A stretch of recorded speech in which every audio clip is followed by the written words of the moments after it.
Okay. Testing. 1, 2, 1, 2.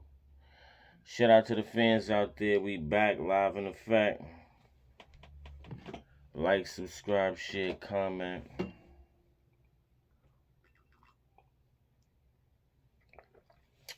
I know it been a while. Hey, what's going on? What's going on? Today's topic is going to be something very, very nice that everybody has been waiting for, right? Hopefully.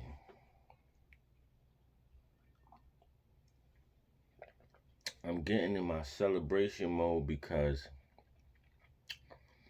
I want everybody to tune in and get together and rejoice now.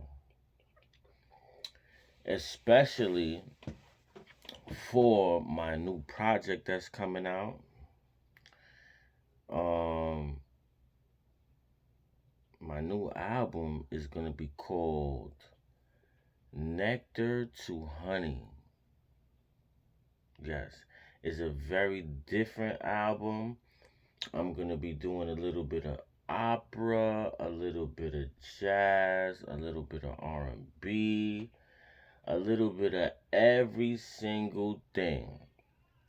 I'm in my own lane. It feels so good to be doing music, and doing art and, you know, giving it a little twist, getting inspiration by a lot of people. And I'm just so happy because um I'm actually excited. I'm excited this new project. I was gonna call it Rich as Hell Album 3. I'll try to sneak a track on there probably. But if not, um yeah, we're gonna keep this new and fresh. It's coming out June. I feel so happy and excited to produce this wonderful album. This is gonna be the third. This is gonna be the third album I produced. It can get tricky, meaning you might hear some production that was on Rich as Hell album 1 and 2. If you do, that means I turned my album into a mixtape, and this will be actually the first album. So please follow and stay tuned with the music that I'm, getting used to making, because this is very different for me. Um, I'm celebrating right now with my new champagne drink. It's not a lot of alcohol. It's 11.1%, and I feel so. It's a good tasting product. Um, I'm trying to get into the lane of selling wineage beverages, if that sounds corporately rich. Now we gotta talk about my new mixtapes that's been coming out on YouTube sporadically everywhere. And I'm gonna let y'all know I'm gonna be dropping a little music on Twitter. Shout out to the people that's inspiring me to release music on Twitter. Yes, Twitter. I'll be releasing new videos on Twitter, live songs, streaming. It will be it will be conducted for album use material. So when you see me perform a live song on Twitter or TikTok, it will be generated towards distribution and put on an album. I feel so happy for that because I'm gonna be the first artist, not necessarily the first, um, but I will say I will be the first to do a very big impact on those networks. People came before and they did it their way and stuff like that, but I'm um releasing music a whole different way. And I've been talking to a lot of people at these corporations and stuff like that, and they just give me ambition and a lot of uh, inspiration on, just they say, just try it out and see how you feel and work with it, and the fans and stuff like that. So I'm gonna be going through it. So the only thing is that I'm nervous because this has never been done before. So I'm actually the first person to actually do this kind of stuff. And to the people out there that don't think I notice, I will know if you're copying or not because I do things very, very differently, very, very creatively. So I will know. Calling people out about it, yes, I do. Not in a negative way, but in a way for you to know that I.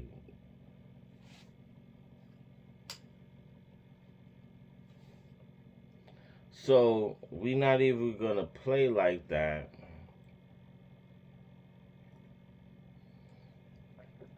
This beverage is awesome. I'm talking about these are one of the beverages that you just drink on an island. You can't sip this in the sun. You gotta sip this in the shade. But this represents one of the songs on my album, Rich as Hell, album one, called Gabbana Stove. This is a representation of that single. So, cheers, salute, praises, celebration to that record. It's actually the vase. The vase comes from a picture, probably a Chinese artifact. They have this, and it's called goo. So, GU. So, I represent sipping out of a goo.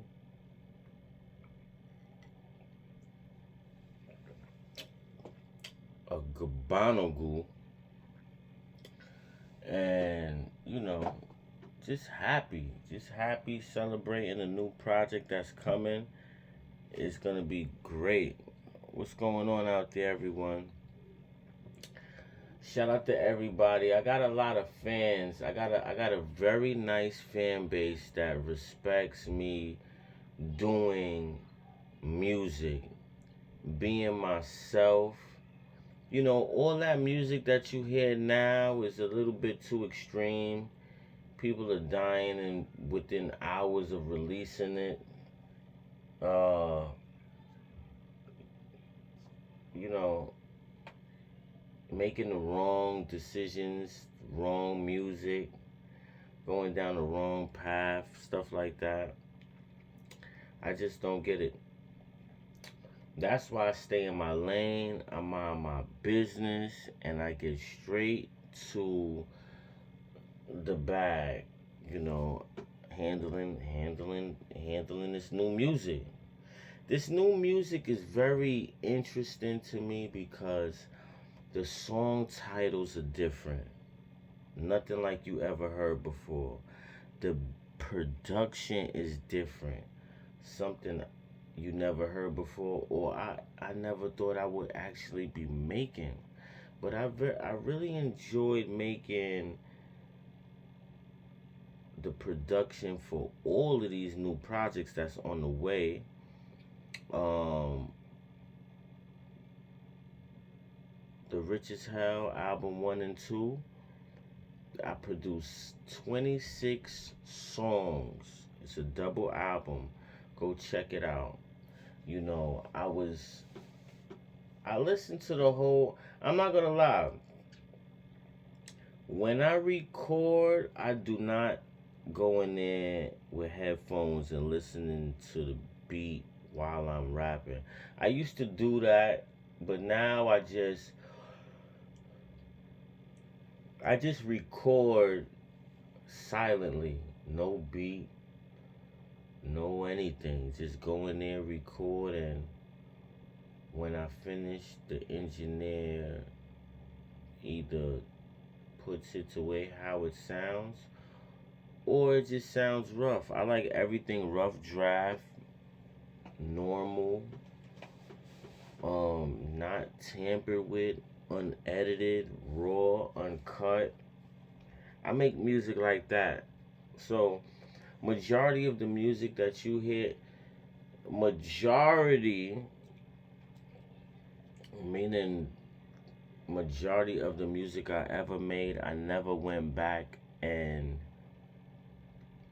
listened to it. Once I record it and it's complete, I move on to the next song and I do not listen to the song I just made. Because my artistry is bold, is vivid, is astonishing.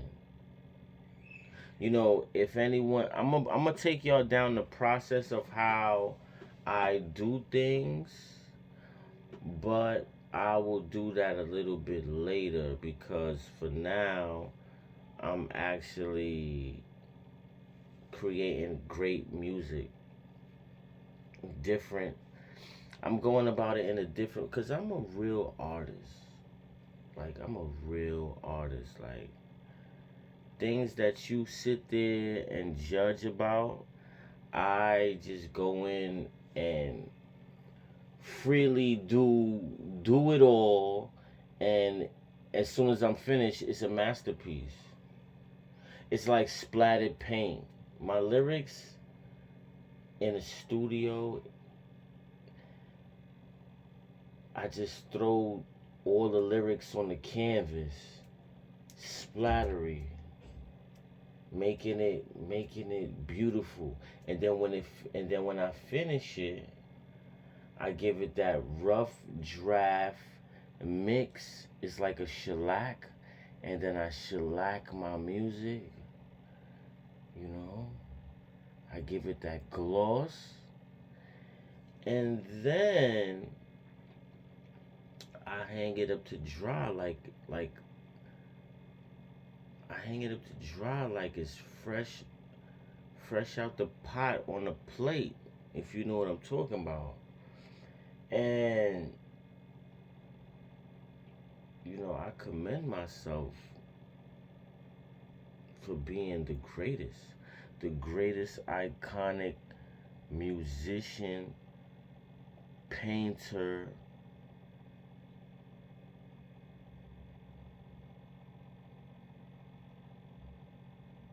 everything.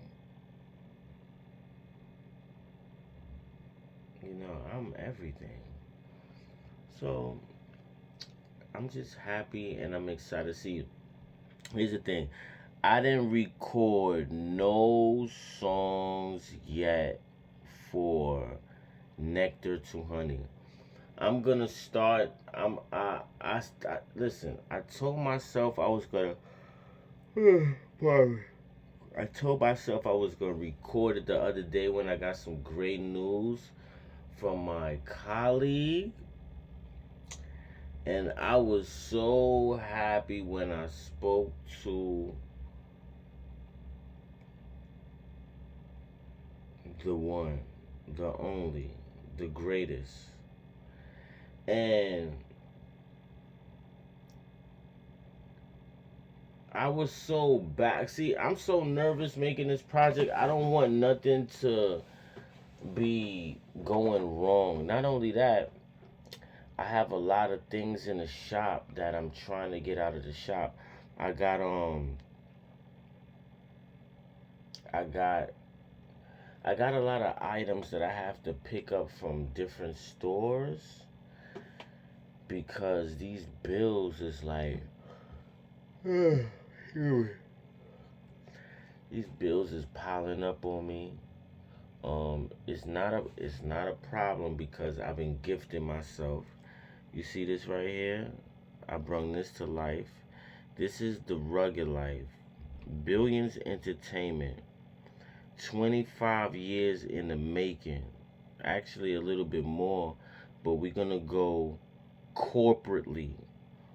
Corporately, I've been making money for 25 years. Now, it's been a real big deal ever since I dropped Jubilee 2021. Okay? Now, the reason why Jubilee is so authentic and it's actually my highest paid, excuse me, is one of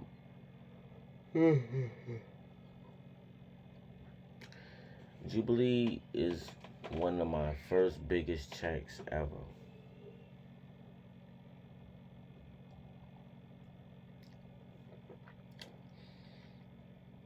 Okay, let me explain something.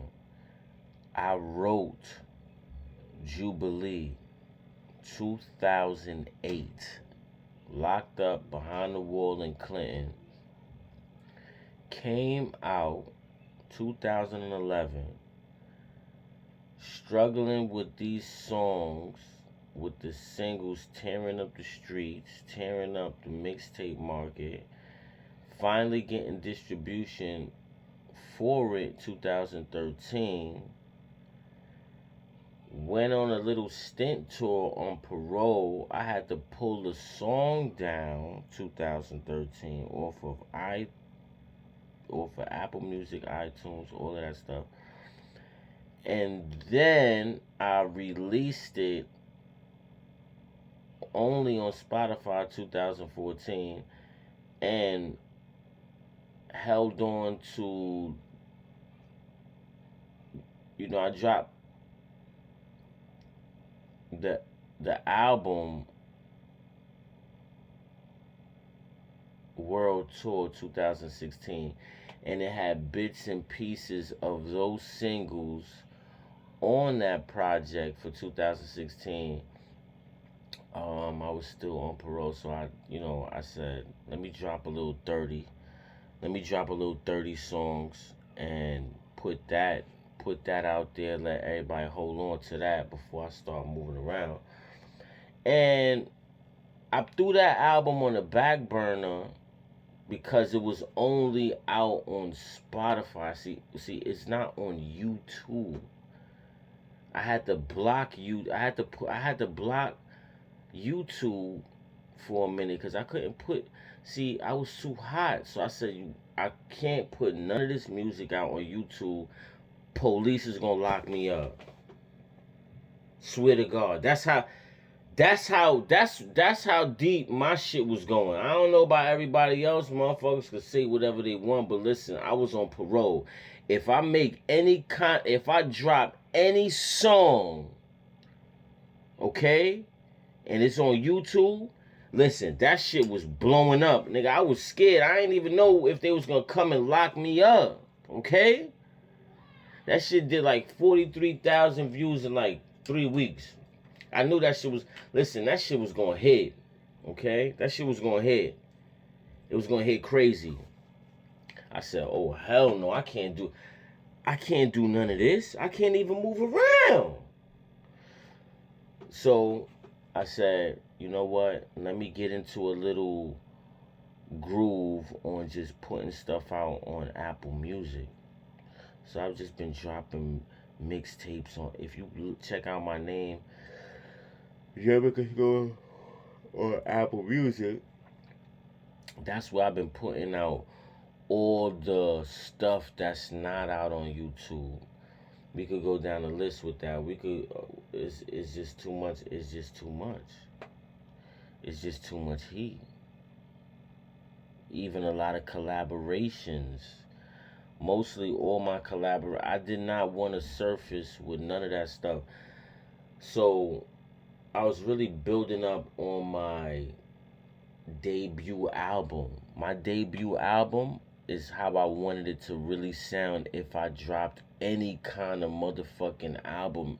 If, listen, I had a chance to do an album, it will be called Fuck Y'all, the movie, vintage edition, featuring wonderful artists through the roof. I'm from Harlem. I represent my town, represent the artistry, and just, rapping skills, and that block cipher. Like I'm a cipher rapper. Like back in the days before you go to school, and before you get in the building, it'd be like 7 people, 9 people in a circle, and we just be. Soon as you stop, next person jump in and just go off like just bars. You'd be like, "Whoa!" This is before we going to school, man. I met this one kid. I remember when I was 14, I met this one kid, and he the one that put me on to, like, he was getting checks. He was coming to school with Avarex. This is back in 97.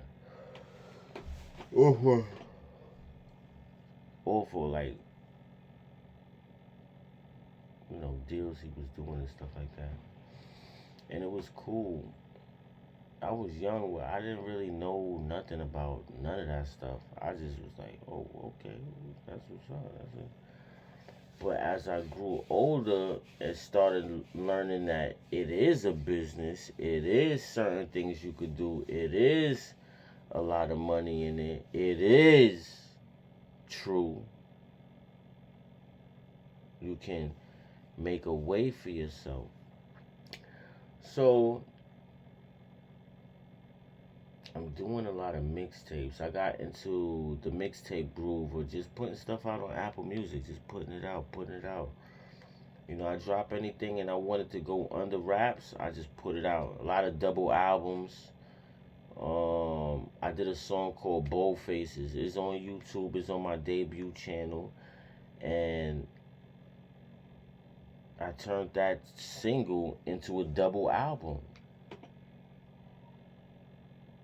I dropped in 2015.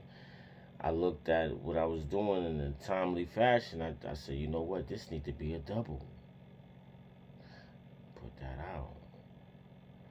So once I came around Rich All Over the beginning of 2016, I was like, listen, before I get off of parole, I'm going to jump up in the club and I'm going to go crazy. Shout out to Henny V.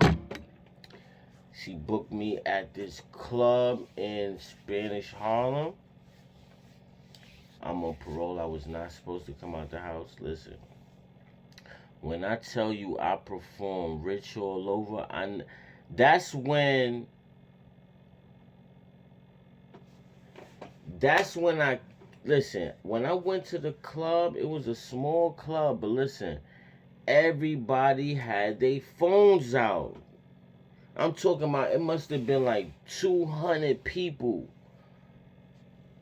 with their phones. And I'm like, oh man, I wish I would have had a cameraman to just videotape me with that shit. Cause they was like this, and I'm like, right there. The lights was like, oh shit, nigga, I'm a star. These people filming me. You know, I didn't have no enemies or nothing, so nobody couldn't be like, yo, there he go. Look. Nah, it was all artistry. Like, I'm an artist coming out, and they did it because they loved my vibe, they loved the song.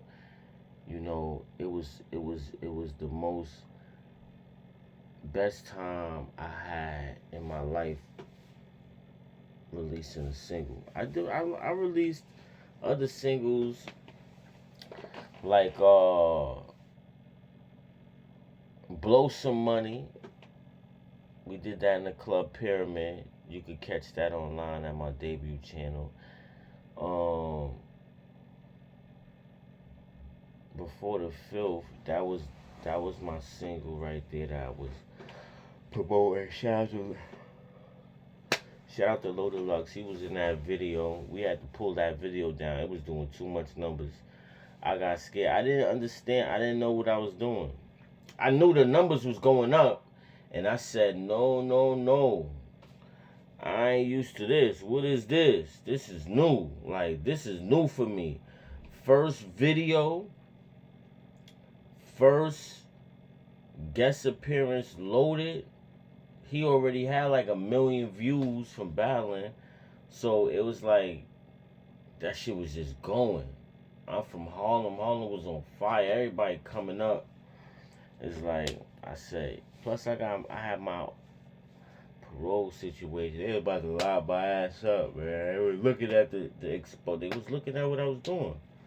So I had to just get all that shit under wraps.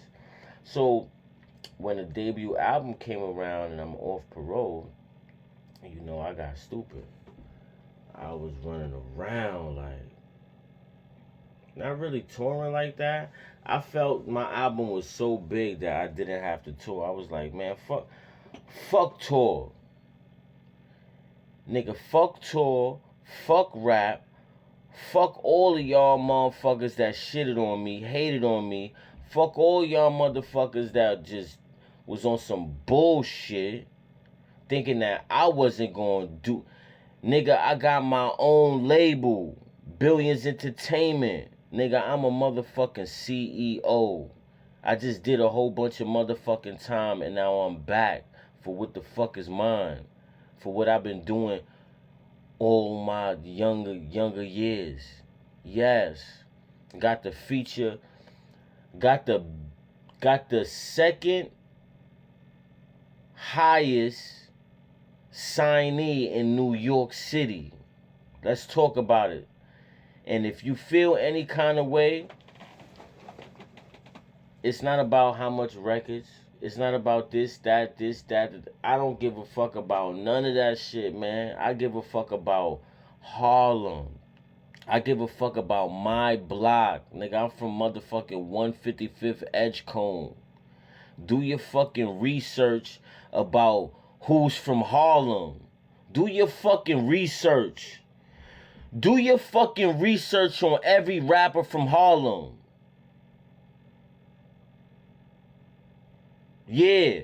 Case motherfucking closed. Now, let's talk about the hottest lyricist from the motherfucking Bronx. The first independent artist, my first draft pick, I said, oh shit, who am I gonna call? Who am I gonna call? Who am I gonna call for my first feature? Who the fuck should I do a song with that's nice? That's hot. You know who's the first person that came to mind? Do you?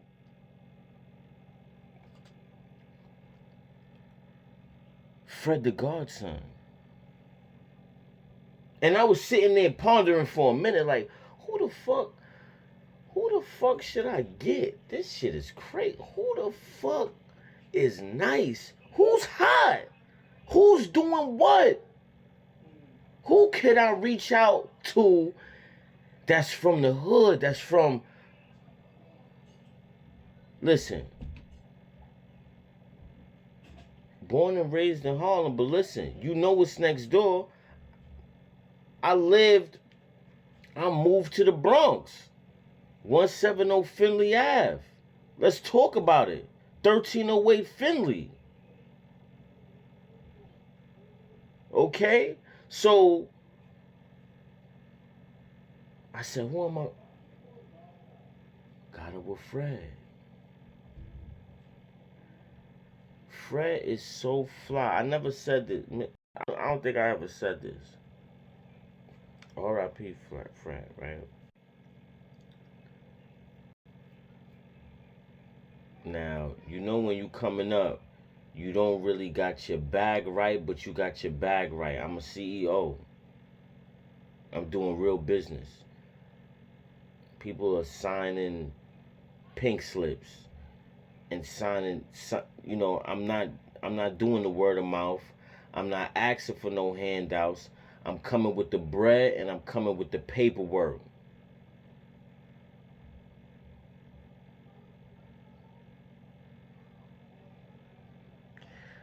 Yo, Fred is so official. That man said, he was like, yo, what your budget is like? And I said a reasonable number. I said a reasonable number. It was a very high number. And I'll never forget. He was like, man, I don't even come out of my bed for them type of numbers. Fly shit I heard anybody ever say in music behind the scenes. Like, y'all niggas is not fly like that. This man was, he was like a fly Bronx nigga. Like I said, I don't even come out the bed for them type of numbers. That's my type of talk. And I'm from Harlem, so you know we love hearing that. We love hearing that. He's like, oh, he one of us. He one of us on the low. Hold on. So, shout out to Mel Amazing. For his birthday, I was trying to surprise him or whatever, but I was just on a whole bunch of bullshit. So,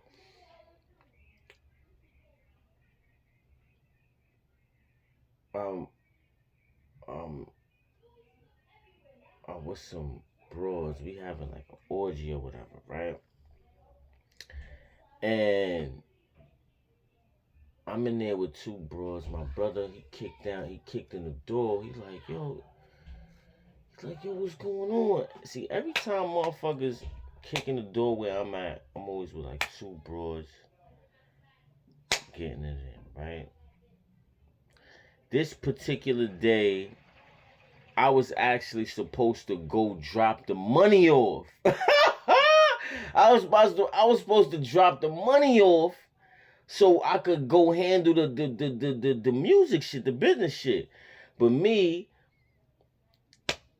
one of the broads end up yapping like half of the money. They was from Brooklyn, right? Two Brooklyn broads. So I end up getting one of my broads to run down on the broad that had the broad, and we end up taking her phone, all her belongings and all this shit. It was a long time ago. But the broad, it was crazy. So I end up I had to wait a little minute, get the money back up, hit the block and shit like that.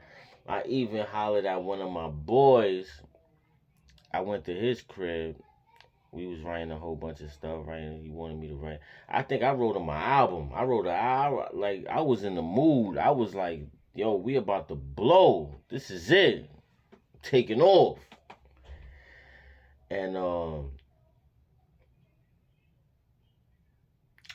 story short,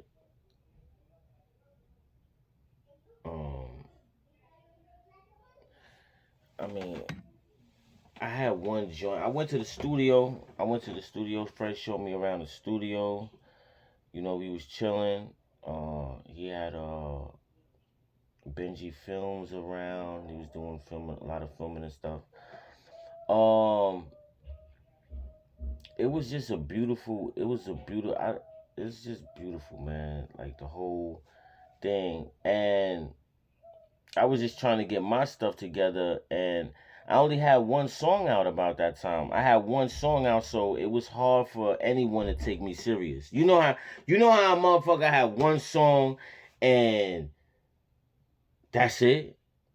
But see, I had my own label, and I put my first song out under my own label, and I was just running around trying to figure out what the fuck I'm gonna do. I gotta drop an album. I gotta like. I was in the mix. I was happy. I was happy. I was doing my thing. So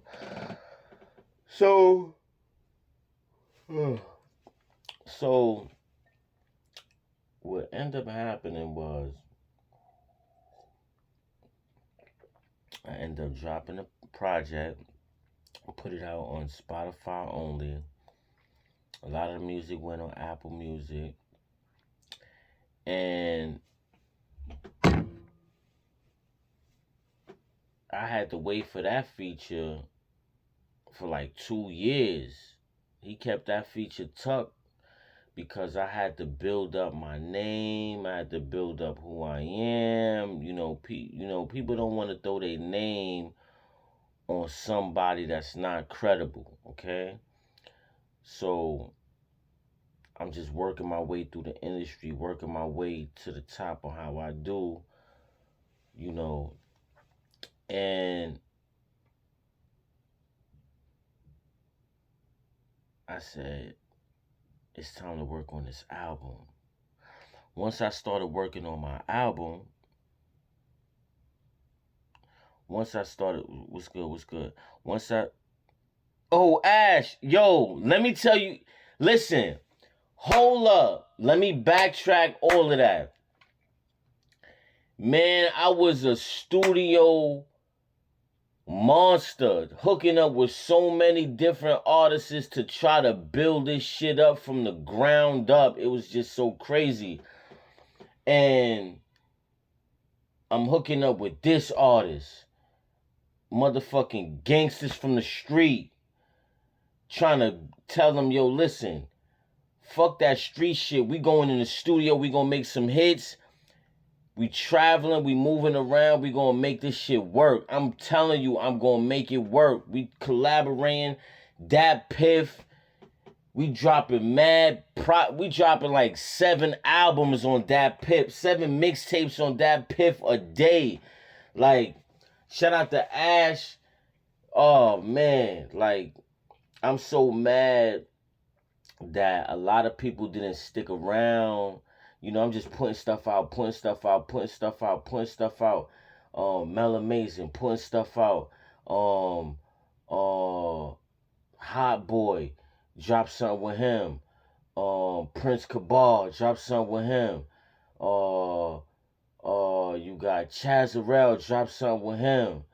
Oh my God, a lot of Queens natives coming up, dropping stuff with them. Even though sometimes, I would do a track, leave it open, Ash should throw somebody on it. That was good. That was good marketing, good promotion. At first we didn't really get it, but it was like, man, we all working. Like, when you work, you work. Like, just work. So even my girl, I got my girl. She did a mixtape, did an album, put the shit out, Everybody just putting stuff out, put it out, put it out, put it out, put it out. And not knowing that one day that Piff was going to fold. They just folded last year. December 2024. That Piff, that site, you can't even go there and listen to no fucking music. Like, that shit is shit. Yo, it's so crazy because my mixtape, my first mixtape did like 1,200 downloads. And we put it out on that Piff. It did some good numbers. It did, it gave us some good review, good response. And before it shut down, I took a screenshot of the cover with all the information on it, this and that. And when that shit shut down, I went back in the archives and found the cover. Like, oh shit, this is actually like the last. This was the first piece. Like, think about it. I dropped that mixtape on that Piff 2014. They just shut down last year, 2024. That's 10 years.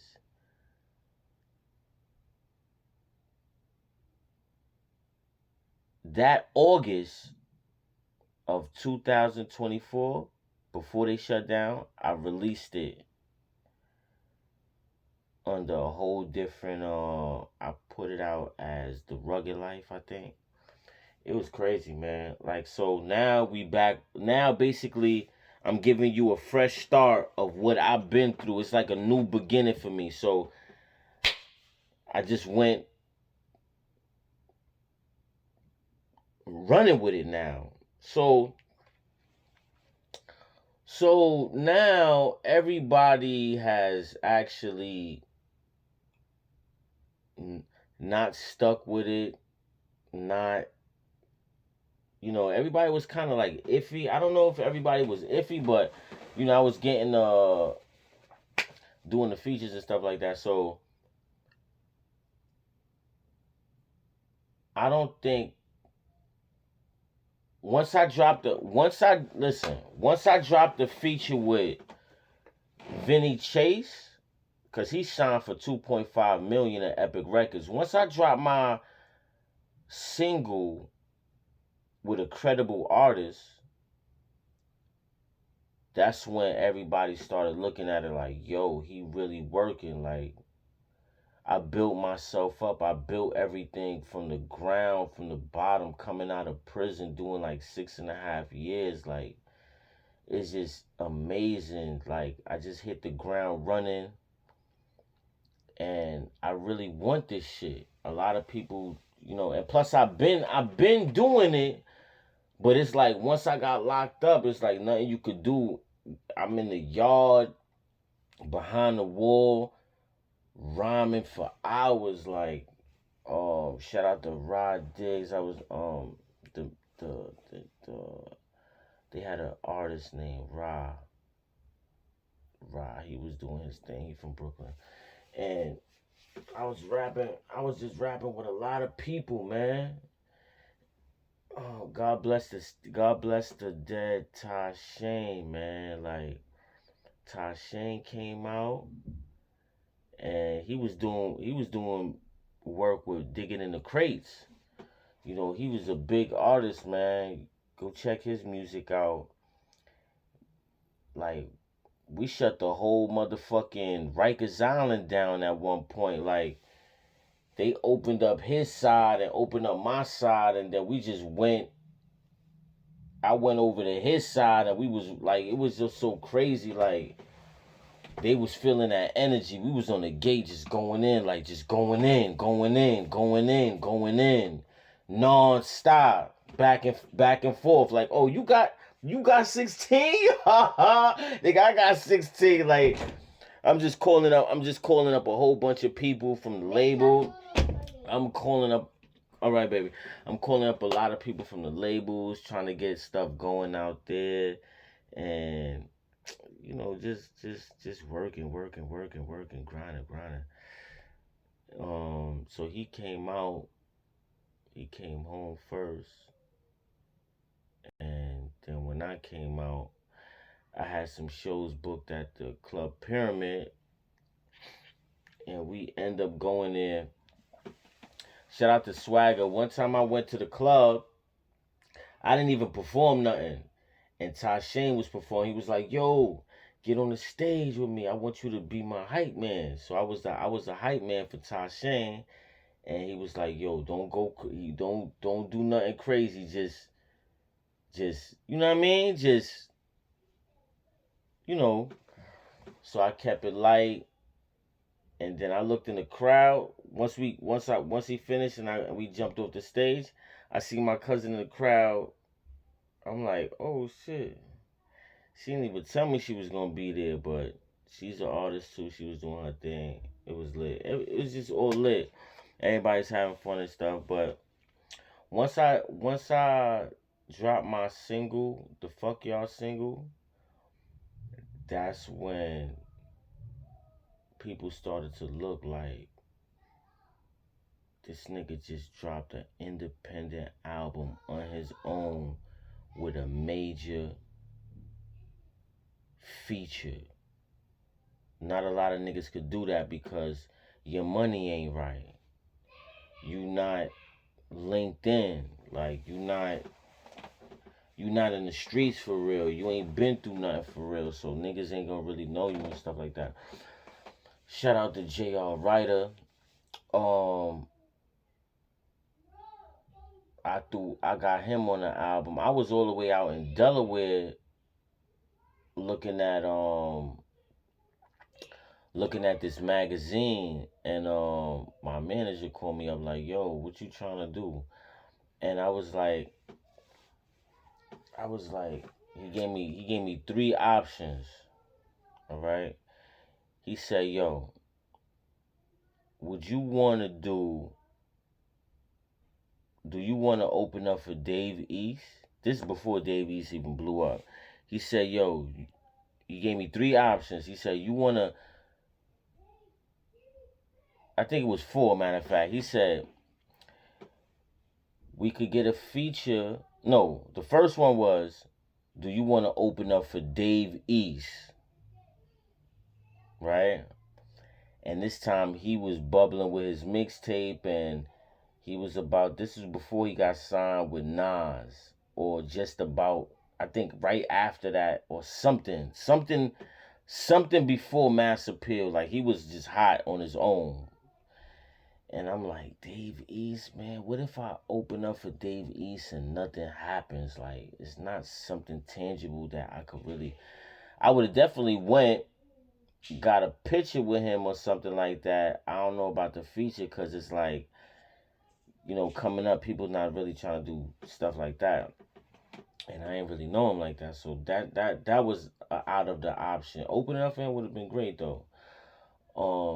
Then it was, you want a article in the Source magazine in the back, like how they be having the up and coming, like a lot of different artists in the back of the Source magazine. I'm thinking to myself, like, man, that's the Source, is a piece of paper. How much people gonna flip to the back of that shit to look at? Like, I'm trying to be realistic here. You know what I'm saying? So that option was kind of out. The magazine was dope. I would have loved to do it because I would have been, I would have did my own little promotion behind it and for it and stuff like that. But it wasn't tangible. It wasn't really holding weight to me. The third option was two things. Do you want to do a feature with Young Rich Nation Lingo? His features was going. He had a nice feature price, and I was like, oh my god! This time, the Migos was blowing up, but he was like the underdog. Like he was Young Rich Nation, Young Rich Nation nigga. So I'm like, oh my god! I want that. I really want that feature because Dumb niggas is making noise right now. Fuck what you heard. This is like 2017, 2016, 17. And I was listening to Lingo first couple mixtapes when he had Quavo on it. So I listened to that whole album. His shit was fire. The first, like, I forgot the name of it, but it's him with a mask on in the cover. It's fire. And then still the third option, but that was option A for the 3. Option B was J.R. Writer. Now, you know, J.R. Writer just, at that time, he had just came home from doing some kind of bid, right? And I'm saying to myself, like, this might be, J.R. is nice. Are you crazy? That right there wasn't even something to even think about. I just was worried. I wasn't really worried. I was just wondering, like, is that even real? Like, is that real? Like, can that happen? You know what I'm saying? Like J.R. Writer. Dipset? Hold up. This nigga is the nicest. This nigga is nice. He's just nice. Like, super nice. So I'm thinking to myself, that's when I was getting hyped. Like, nigga, is that an option? Like, for real? You could get that?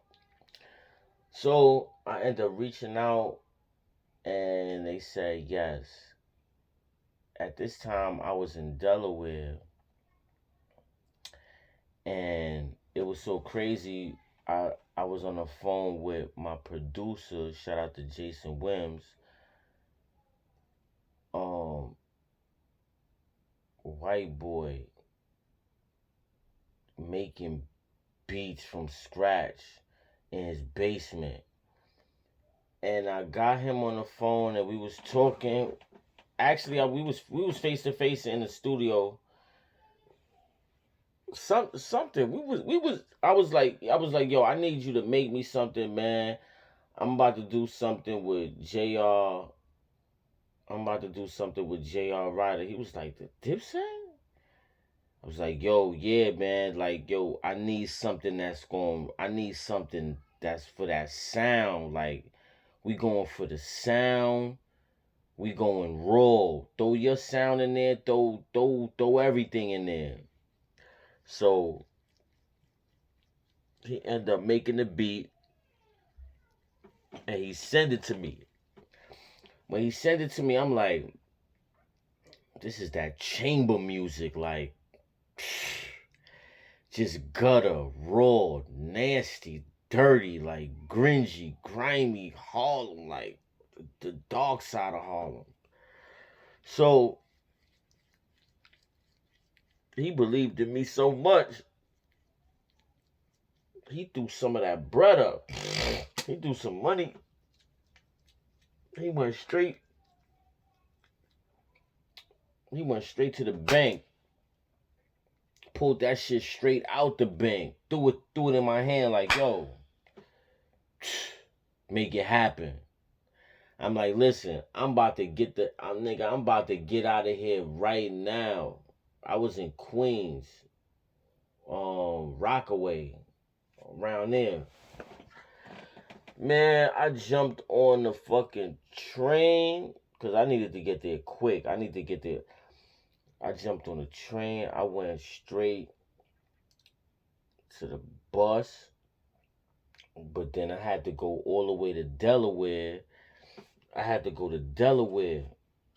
So I'm out in Delaware. I'm chopping it up with my peoples and all that. I'm like, yo, this is about to go down, this and that. So I'm trying to figure out what studio we going to and stuff like that.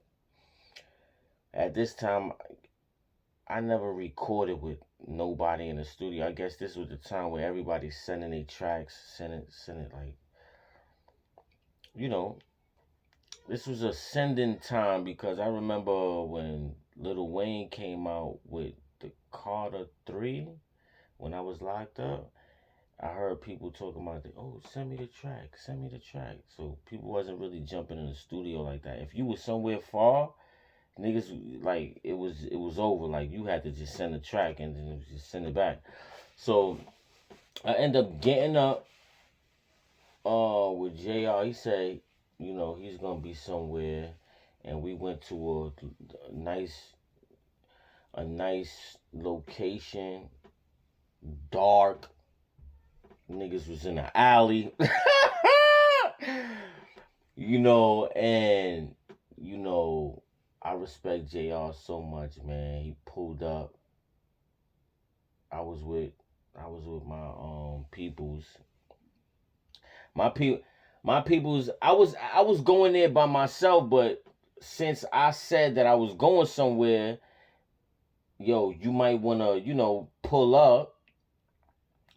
Such and such gonna be there. I didn't tell him who it was. I said, yo, I'm about to pull up and a celebrity is gonna pull up on me. He was like, who? So I'm like, don't worry about it. Just wait till we get there. Then you're going, it's gonna be a surprise and shit for everybody. So when we get there, I get there first. He tells me where to go. I get there, and then my family member, he pulls up, and then he like, man, you sure? He like, man, you sure the nigga he coming, man? Who is this, man? You sure? And JR pulls up with the baddest mommy in the world. I don't even know who it is, but he getting chauffeured. Chauffeur man. So he come through, and then we just it was just Harlem, just love, man. Like we just chopping it up. I came through the bread, all hundreds, all blues for him, and we just chop it up. We just talking, man. Just great, great, great, great artist, great person, super humble. Like everybody that I deal with, that I make music with, that I decide to do anything with, they just like they exactly who I think and I know who they are. You know what I mean? Like how I perceive someone is like, I, I wouldn't pick somebody to do music with if I think that they like, you know what I mean? I mean, we all got that, but I'm trying to do business. I'm trying to do music. It ain't even no time for that. We trying to understand the business. We want to know a little story. And you know what I'm saying? Like, it was so beautiful. And then, so after that, I didn't get that night. It was like, we was like 1 a.m. when we got up together. So it's like, everybody's tired. He was like, he going back to the studio. He gonna knock it out and send it back to me and stuff like that. So me and my family, we just cruising around all night, grinding, thirsty, lurking. I swear to God, we didn't even we slept in the car that night. We slept in the street, in the car. Like, we didn't even go home. Nigga, it was like 1 o'clock, 2 o'clock, 3 o'clock, 4 o'clock, 5 o'clock, 6 o'clock. Nigga, we woke up in the car, in the street. Nigga, we woke up. Look, we woke up, right? When we woke up, that nigga was like, yo, he ain't send it yet? Nigga was thirsty. He was like, yo, he ain't send it? What's going on? I'm like, chill, man. What's going, like, just chill. He gonna send it. I don't be back and forth like I don't be on a nigga. When they say they gonna do something, they gonna do it. It's just give them their time. You know what I'm saying? Like we street niggas, we don't. Once a nigga give you the word, it's like, alright, boom. Alright, we ain't thirsty for it. We gon' whenever you send it through, you send it through. Sometimes a nigga be worried, you know, but because we don't know if we gonna get locked up or anything. So it's like, yo, you gotta, you never know. You never know with us. So we end up, we wake up. He sends it like 2 hours, 3 hours later after we wake up. And then I send it. I got it in my phone. And then we plugged it up to the aux. And it was like, we hearing the hook. Like, watch your mouth. Watch your mouth. Record sounding clear, crispy, like, oh man, damn, I'm just hyped, like, I can't even believe this. Like, I'm about to go in on this record, like, this for the album? Niggas is sweating. Everybody like, yo, this shit is getting crazy. This shit is getting spooky right now. So, niggas got up out of there and just started working on the rest of the album, man. 2017. Working. So, you know, that's my little story. Three nicest rappers that I ever encountered so far. And that same day, my man ended up selling me a hook.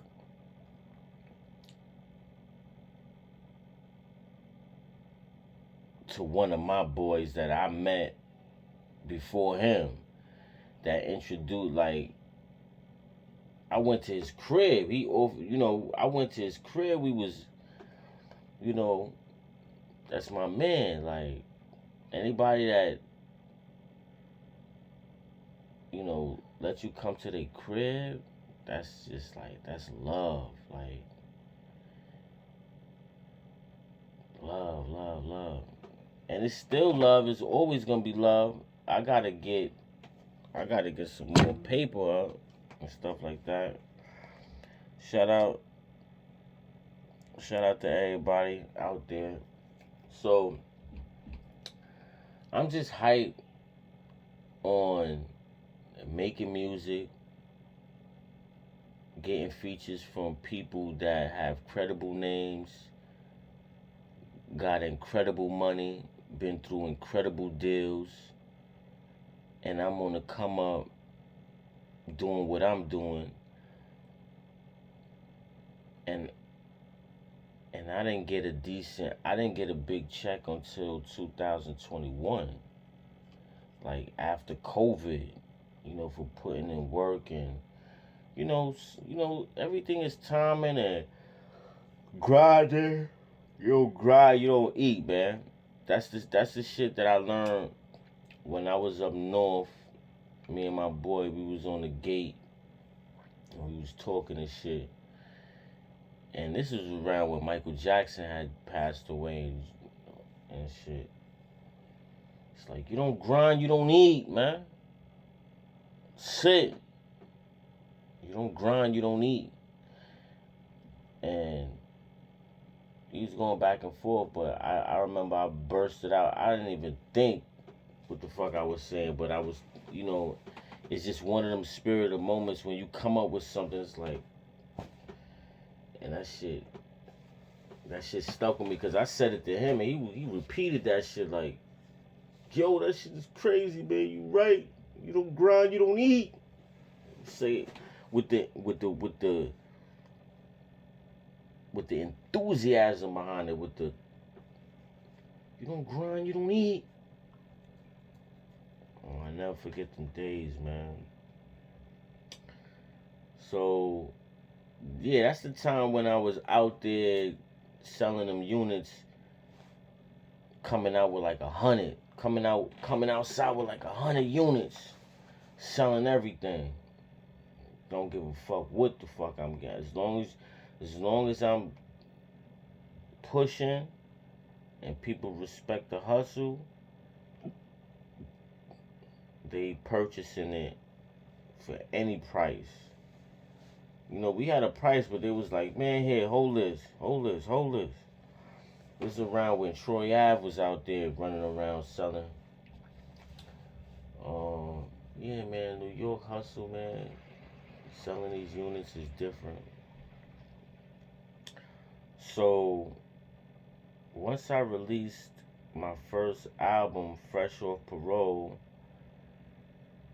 called Fuck Y'all, the movie, Vintage Edition, that project is what I've been actually grinding for all my life.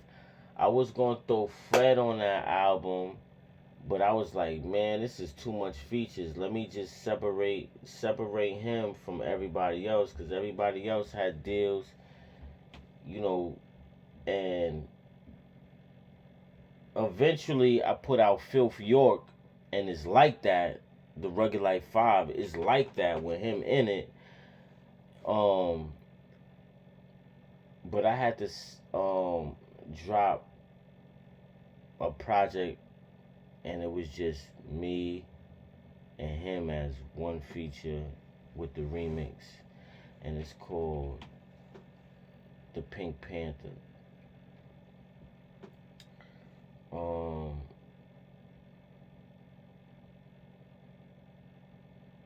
The Pink Panther, I made that project because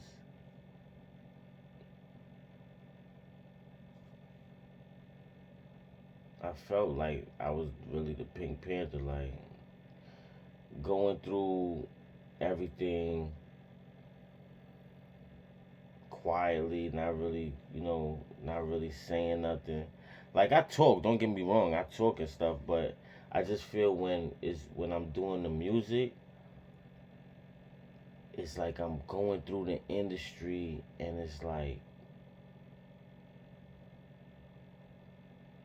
I don't really talk, but I do talk.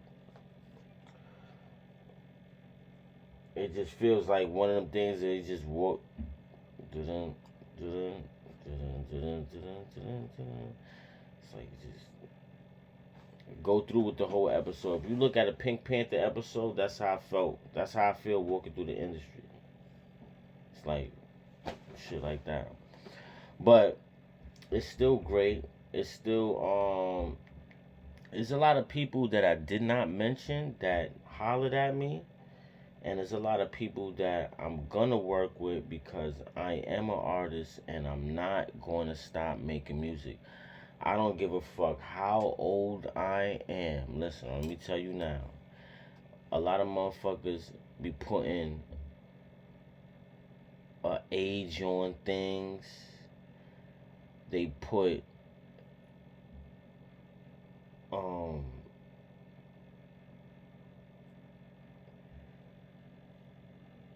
a limit on things. It's no motherfucking limit. Like Master P said, it's no fucking limit, dude. You got people that's in college that's 90, 80 years old. They still getting a degree. You gonna tell them, oh, yo, you too old to get a degree. Don't get that. Don't make yourself smart. Don't do that. Whoever the hell is saying shit like that, or like, who the fuck? If you listen to somebody that's downplaying your dream, you're a goddamn idiot. Straight up. Ain't nobody gonna sit there and be like, oh, yo, you too old to do this. Oh, you too old to do that. Nah. I'm gonna show you something. I'm gonna do this shit as long as I feel like it. As long as I want to. You're not gonna tell me not to go pick up a check. You're not even gonna get this type of money. But you telling me to stop because of my age to go pick up some money? Are you crazy? Son, Motherfuckers gotta stop the bullshit. So listen, I make music. Any kind of music. I ain't gonna lie. I wanted to get into that drill wave, like the way how it sound, but just throw a little spin on it. But motherfuckers is just dying too much for that shit. Like, they don't know how to drill properly, meaning they don't know how to spit the they don't know how to spit the drill shit and still be at peace with everybody. Like,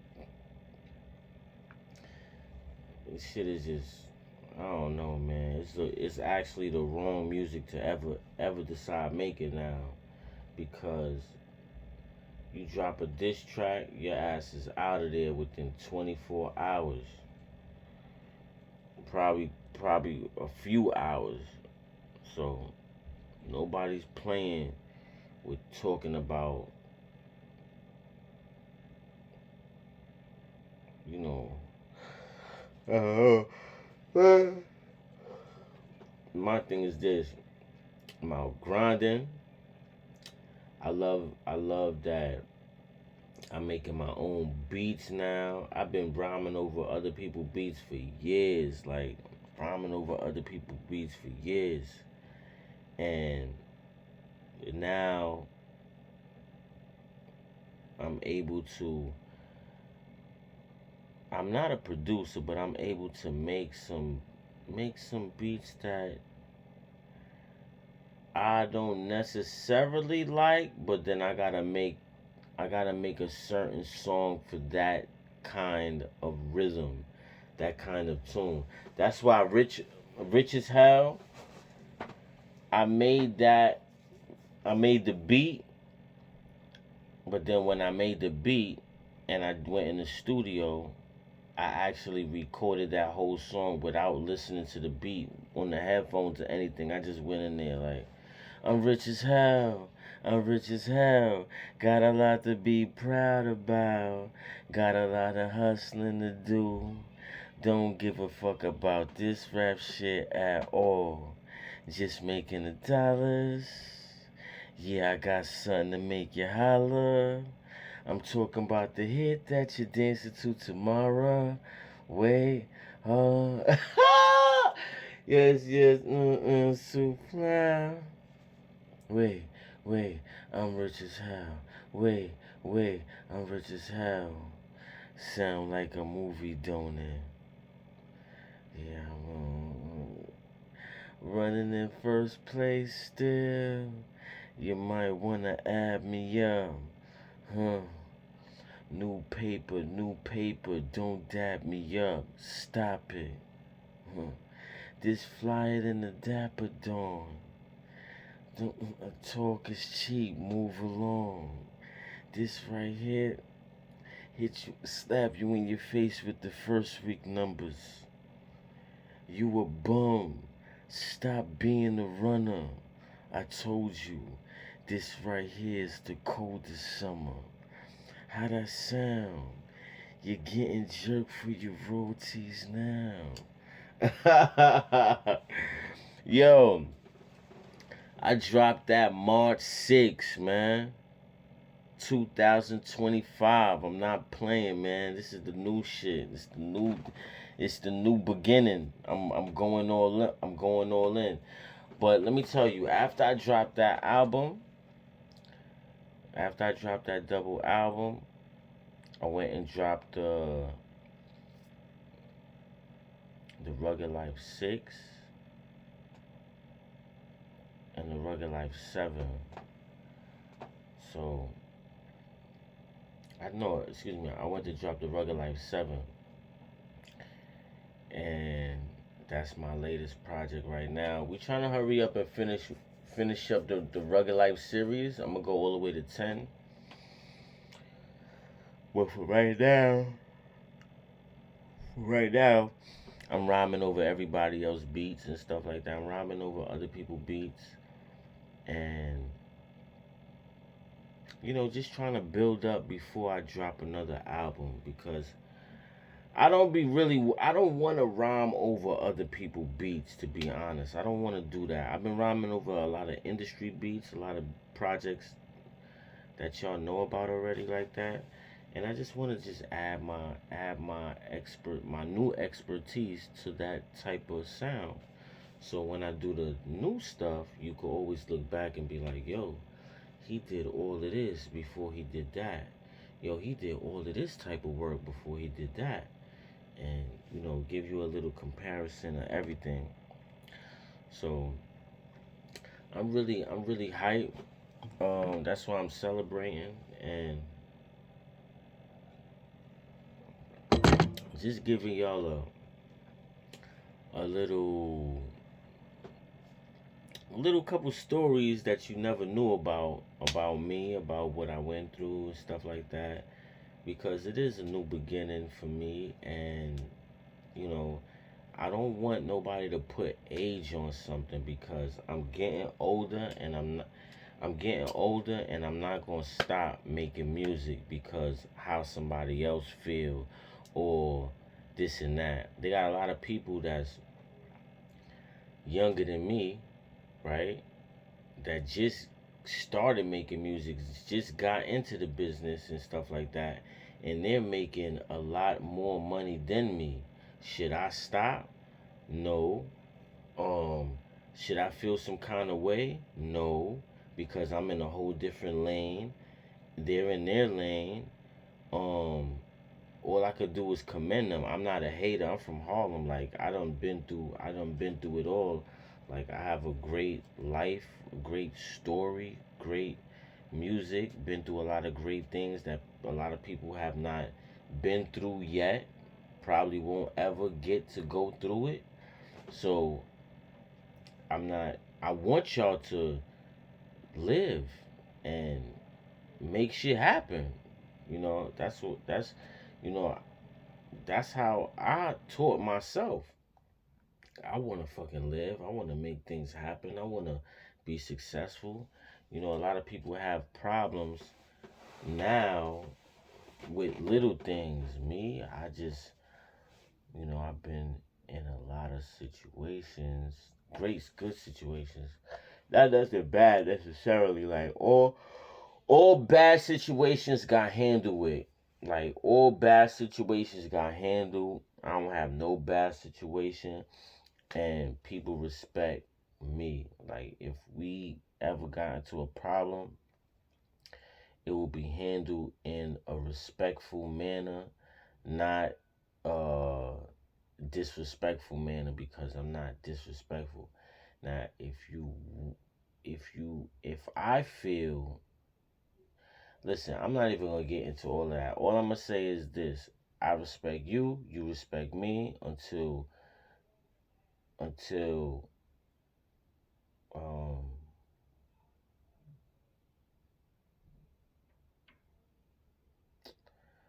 listen, I don't like problems. I never listen. I had problems growing up, but listen, I always handle my shit in a different kind of manner. So it's like you will respect it. So if somebody don't respect the way how I'm doing something or how I come about it, then that means you're disrespectful, and you're gonna get treated you're gonna be very mistreated, because you trying to come across a respectful person like you fucking don't got no sense. So I don't know, but I respect all. All I want to do is music. All I want to do is have fun. All I want to do is live my life to the best. All I want to do is raise my kids and show them how not to be a sucker, a follower, a goofy, anything that's not worth, like anything that's not worthy. I don't want my kids doing no peasant shit that motherfuckers be doing out here thinking it's cool. Like you're not on cool on no level with me. Like doing dumbass shit. Like you can see it. Like fuck. Tell the motherfucker, yo, what you doing that for? Like They think what they doing is cool. It's not cool, son. You doing bozo shit, and it's sad nobody can't actually tell you about it because you want to get. I'm gonna put it like this to all the single mothers out there.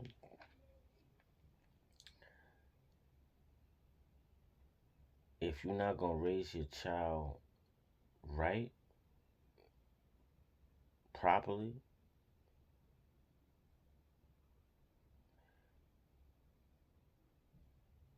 you go. If you trying to raise a sucker, if you raise a sucker, he's gonna turn into 1,000 suckers. I'm gonna put it to you like that. That's the best way I can put it. He's not gonna know. Like, to all the parents out there, raise your kids right, man, because you don't want them to grow up in society doing stupid ass shit, getting their ass caught up into some bullshit. So I'm gonna put this on right here for the fans, for myself. Billions Entertainment. It's the Billions Entertainment chain. It's the rugged life. Yeah, little trophies for myself.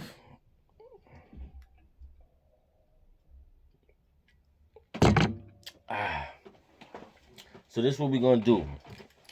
Shout out to the fans out there. Like, subscribe, share, comment. Check out me on YouTube, Jermin Costor. Right now, I got a lot of projects going up. Check out Billions Entertainment, my independent record label. I'm gonna be dropping music on. I'm gonna be dropping music on Twitter, Facebook, TikTok, all the live channels, and just do some music for y'all. I'm gonna just drop music everywhere. The fans is gonna request it. Some is gonna make the album, some might not. Um, yeah, just stay tuned for the Nectar to Honey. It's gonna be a double project. I'm just dropping doubles. Like I got a lot of music, so I got a lot of ideas, a lot of music. I'm excited. I'm really excited. I'm just doing my thing. I've been doing my thing since I was 14, trying to get into the industry. Legitimately, um, the year 2000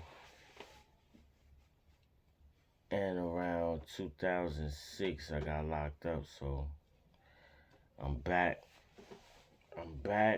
I got my distribution, Billions Entertainment. Yeah, and I'm just putting stuff out. So like, subscribe, share, comment. Check me out on YouTube. Check out the sneakers. Um, got a lot of uncut videos. I'm about to do like this reality show. I think, I don't know, but I'm gonna try to get into that. I'm gonna take y'all to my new spot. I had this spot for a while, but I'm gonna start dropping a lot of videos, a lot of gaming. Shout out to my gaming channel. Y'all can add me on that. Add me on Call of Duty.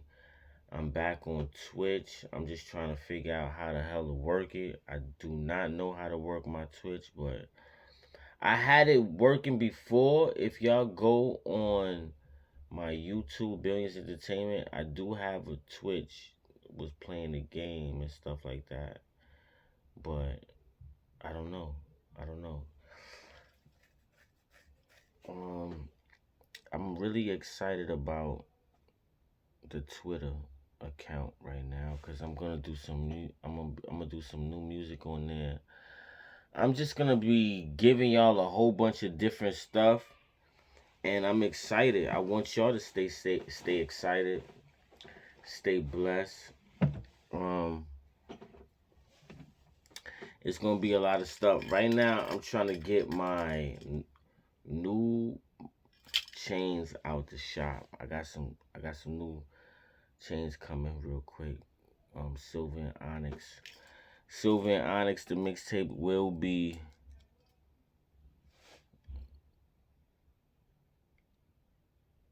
You see that?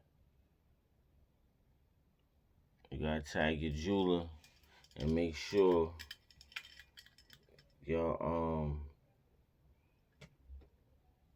get some new stuff. Right here is the portrait made by Ken Bailey. Shout out to Ken Bailey. He made this portrait for me and my dog. R.I.P. on my beagle.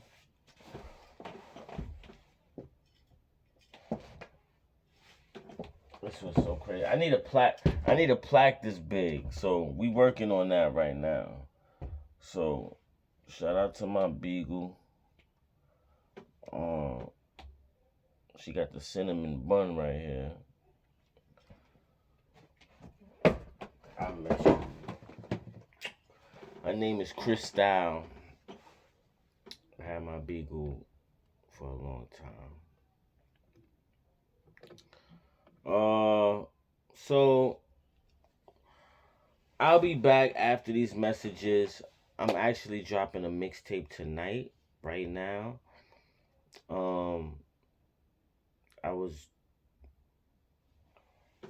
I was picking out some beats from like 702, Black, JPEG Mafia, Tokyo's Revenge, all these great productions. So I'll be recording tonight on that. Right after this vlog, I'm gonna just drop a mixtape, so y'all check it out. And just get ready for the album. Nectar to Honey. I want everybody to check it out. Shout out to my boy, Modern Day Soldier. I'm trying to tell you, man, listen. I was just about to get off the live, but listen, man. One of my biggest songs, my debut to the world, is called Your Neighbor.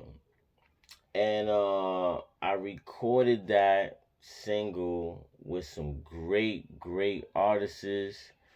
Shout out to Andre Aram and MDS, Modern Day Soldier. Man, we about to just we coming, everybody. Shout out to everybody with the subscribers. Right now, I'm trying to get my record label up to. I'm trying to get the record label up to 1,000 subscribers. I'm like 300. I'm like 300 subscribers away. Wait a second. No, wait. I'm like 290 subscribers away now. Let me get a round of applause, everybody. I got like 290 more subscribers right now to hit 1,000 subscribers. Yes, it's been 12 years on this channel. I've been quiet for like 6 because I didn't know what I was doing with the whole label situation. I swear, I changed the title of this channel to Billions Entertainment after 6 years because I had to build up a lot of material. I had to build up a lot of songs, and it's all coming in fruition right now. I don't even know if I said it right or wrong, but it's coming together. This is a new beginning, and our song, Your Neighbor, yes, it's a classic. We still young. I'm never gonna stop making music, period. Because, a lot of people put a time frame on something, and it's like, how you gonna put a time frame on something when I'm just getting started? Like, I'm literally just getting started. A lot of people, listen, they go from 0 to 100 real quick. Okay, but listen, I'm going to 0 to 100 real slow. You know what I'm saying? Like, yo, I'm trying to, sometimes, okay, I'm gonna put it to you like this. To all my entertainers and artists out there, it's okay to take a plane because, you get there very quickly. Okay, we get there very quickly. Me, sometimes when I'm traveling, I could easily travel someplace far and jump on a plane. But when you take the bus or car, you actually get through every city and you get to make stops along the way before you get there. And you find out that every region and every state along the way before you get there is actually different. And that's where I come in as an artist, as a traveler, as a writer, as an inspirational person. I want to be able to stop in Boston. I want to be able to stop in Louisiana. I want to be able to stop in Texas, Colorado, um, different parts of the United States and be like, oh, wow, this is nice. I might want to stop in Philly for a Philly cheesesteak. Or I might want to stop in Chicago and go to Harold's. Or I might want to stop in DC to go see the monument. I want to go to different places and actually know what it feels like in that region. You know what I mean? So that's what it's all about. Yes, everything is about staying, that's the thing. A lot of people, listen, I'm going to tell you now, I'm a real artist. I'm never too cool to be cool. And I'm me. I stay the same. And I always doubted myself. I always been listening to people like, man, I should stop. But I never actually said, yo, I should stop making music. I just listened to everybody else, like the criticisms, like, oh man, you getting too old. Nobody never said that shit to me. First of all, I'm an artist. I don't carry age. Like, I'm about to go ageless. You know what I'm saying? I don't have no age. I'm like one of them superheroes in the comic book that has no age. Like, so I'm going to always make music because I want to always be a creative person. I'm always a student to music has no age. What's wrong with these people? What? I bet you I commit. Not even I bet you. I'm gonna continue making hit songs. Every song that you make and create. Let's just say you make 5 songs. Do you know one of those songs out of those 5 songs is a hit single?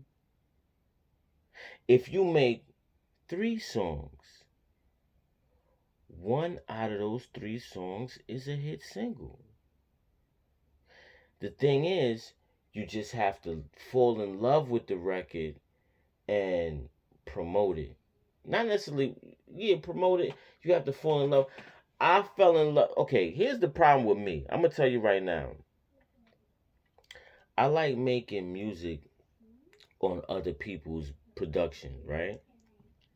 So when I make music on other people's production, that's not a part of my album, this is where I I don't know if I mess up on this part, but I would actually make a mixtape that's not going out on major platforms. Like if I do a album, it'll probably be like 10 songs, 13 songs, or a double album or whatever, right? But the songs that I put out on my YouTube channel, that I just put out spirits, I just put it out, like I put out projects on my YouTube, and sometimes like I just, when I record, I just go into a whole mixtape vibe, and I end up creating some music that's better than the album. That's not even going on the album. So when I got like if you go out right now and you go listen to my song called Roswell, I want everybody to go out there right now and listen to the song I made called Roswell. I was going to do the video in Mexico at Roswell with a whole bunch of, get the whole team out there, the camera people, the aliens, the highlight, like the UFOs, the whole shebang. Listen, that record is so big. I let people listen to the song. I let people listen to the album. And I said, what song you like off the mixtape? What song do you like? They said, yo, that Roswell. And I already know that I'm so mad that I actually went into the studio, recorded a song that's not on the album, and it sounds like the greatest song I ever did in my life.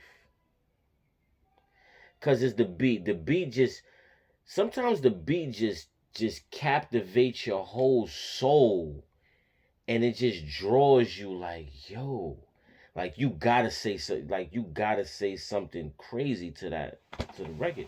So now, what I'm doing now is I have about,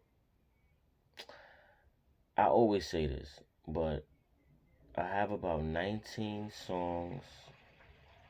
After I get off this live, I'm gonna actually release a mixtape. It's not going on an album. It's a mixtape. I don't even know what it's gonna be called. I got the cover ready. I got the songs ready. I just did 3 songs before I did this live, and no, I actually wrapped up the whole thing. I did 3 songs yesterday, and then 2 songs today. It's gonna be a 5 song EP, mixtape, and I'm gonna put it out. It's just how I feel. I have to always record. Something about me, I just record. Like, I'm just, at this point in my life, there's no turning back. I ain't stopping. Shout out to FDS. What's going on, baby? I'm telling you, listen, we are gifted. Gotta keep going. Gotta throw the message out there. Gotta feel good, feel great. Just create, make stuff.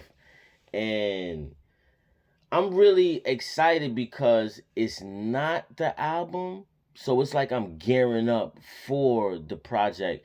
And I'm going to tell you right now, like I said, I'm coming out with my brand new album. I was going to call it Rich as Hell 3, album 3, but I'm going to name it Nectar to Honey. Is the artwork is already done. I had the artwork since probably last year or did the beginning of this year. It's coming out in June. That's in a couple more days. It's gonna be a double album. I did not record no music for it yet. It's gonna be a double album. It's coming out in June, and I'm hyped. This is my 12th year um releasing music corporately under Billions Entertainment with the distribution at CD Baby. Shout out to Virgin Music Records and Universal Records for captivating CD Baby. Doing highly big business with the independent structure. So, my first project since Universal Records captivated CD Baby is Rich as Hell. And I'm in the best shape of my life right now. I produced my first double album. This is crazy. So I'm hyped, and then right now, I'm working on my second double album. I think I'm gonna just do double albums from now on because I gotta get the music out there and just make it happen. My boy MDS, listen, man, I'm telling you right now, Your Neighbor is one of the greatest songs I ever released in my life, and I want to give a shout out to God because, I've been doing music a lot, but that was my first video, my first record. It's a New York and LA record, and we just showing everybody how one side of the United States and the next side, the East and West, just came together like bam. We just it don't get no bigger than that. I don't think nobody ever did like that. Was like that was low key unexpected for everybody. Like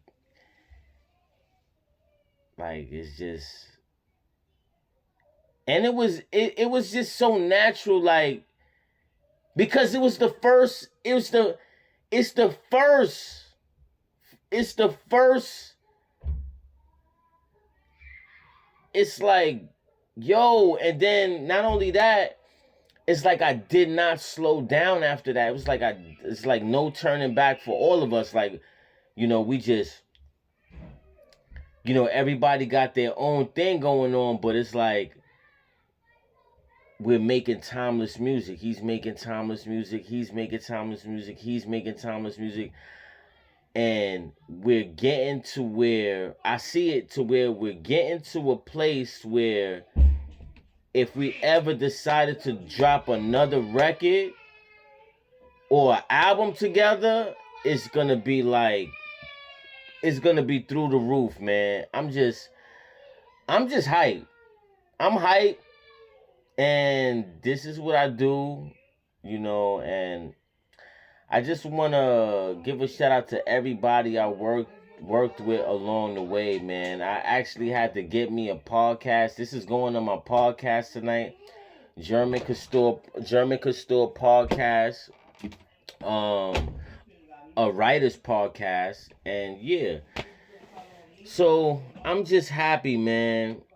Yo, for real, man. We definitely have to make another record, man. That would be so crazy because listen, it's been uh uh it'll be like 11 years. It'll be like 11, because when y'all drop, when Your Neighbor came out, it was actually 2013 August, I think. No, I think 2002. I think 2002. I gotta look at the date, but it's funny because the record didn't actually come out till 2015. Like it was registered 2014 to come out, but I don't know what happened because I guess CD Baby was like, they had us. It was a lot of running around and stuff like that, but it was so refreshing when it, and that's my highest. Those are my, yep. I'm trying to tell you, 2013, 2012, 2013, and it's like that era was so beautiful. Like, just think about all the artists that flourished, even us, at that time. That time was like a new release. Like everybody before that time was, doing numbers and doing stuff. We respect the whole universe of people that made music, but that time was our time. That time was us. That stamped us individually coming up like, yo, and it's like, yo, that shit was just so crazy. And it was my first it's my first official video. And then from ever since then, I've been working on videos with other videographers, but I had to learn how to just start doing videos myself, not necessarily with a great camera, but I got to get it out. Once I got to get it out, I got to get it out. I shot a video today. I shot a video like 3-4 days ago and today. But just because I'm still recording it, I just can't put the video to uh any kind of song. I want to make it. I want to get close to what I'm doing to be like, okay, let me try this and try that. So I feel so hype. I feel so hype right now that um we yep, yep. I'm trying to tell you, like, it's so crazy because this is actually I'm gonna tell you here look,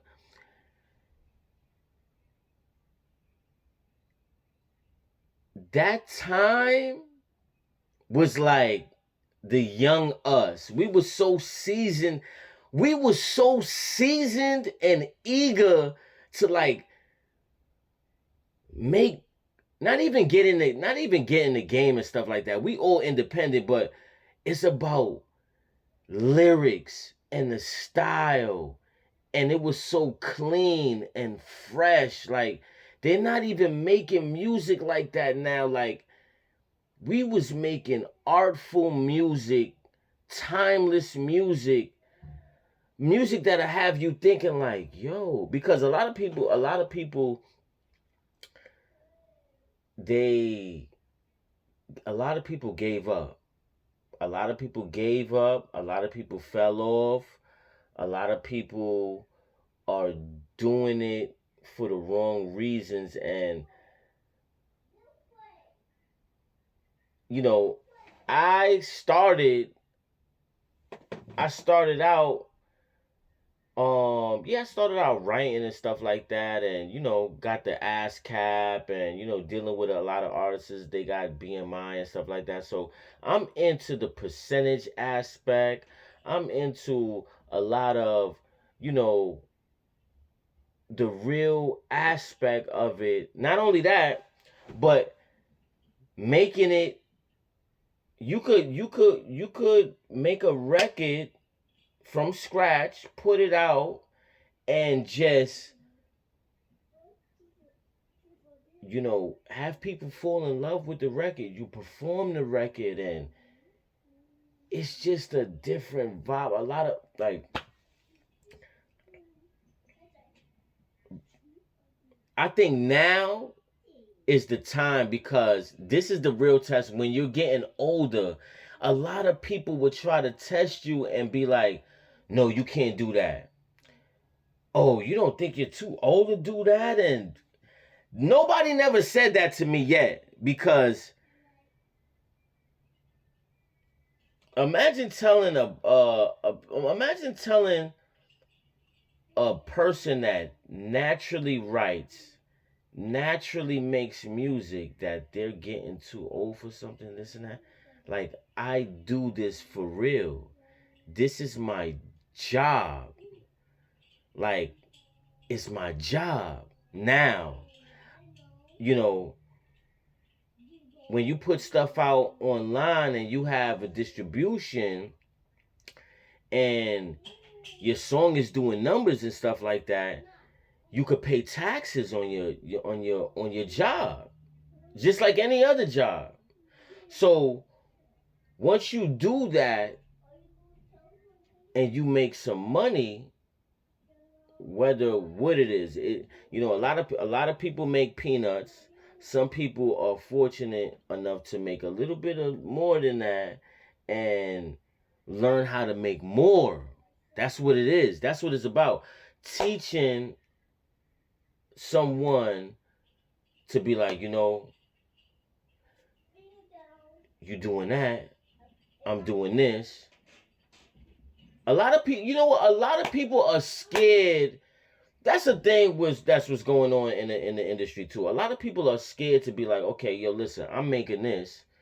What are you making? You can't be scared to be like, yo, oh, I need help. A lot of people want to make a lot of money and look down at someone and just shit on them. That's not what a lot of people put that stigma in the game to make it look cool or sound cool. Like, I know you sold such and such records. I know you did this and that, this and that. But if you see me coming up and I'm doing the same thing you doing, you don't want to lend out a helping hand? Somebody gave you a chance. Ain't nobody come in the industry without somebody giving them a chance, without lending them a helping hand coming up or showing them the game, this and that, the ropes. Guess what? Nobody helped me. I could go from when I was 14, 15, 16, 17. When I hit 17 and I was standing in front of Universal Records, it took somebody from Texas that was getting signed that day, and I'm just standing there looking at the building like, man, I wish I could get into this building. And they came and they was like, they said something to me about they was just happy that they was we started chopping it up. He was like, man, I'm about to get signed. All right. They was telling someone, oh, I'm about to get signed today. I'm about to get signed today, this and that. Um and I was like, yo, you about to get signed? That's what's up, man. You going in here? He was like, yeah, I'm about to go in there, this and that. And he was like, yo, I'm looking for my manager, man. I can't find my manager. Then his manager called him, and his manager was like, yo, I'm at Quad Studios. You need to come down to Quad Studios. I ain't go in the building yet, this and that. And then he was like, yo, man, what you doing right now? You want to come with me to the studio? And I went to Quad Studios with the artist that was about to get signed to Universal Records. And I went over there to Quad Studios. I met him. I met his manager.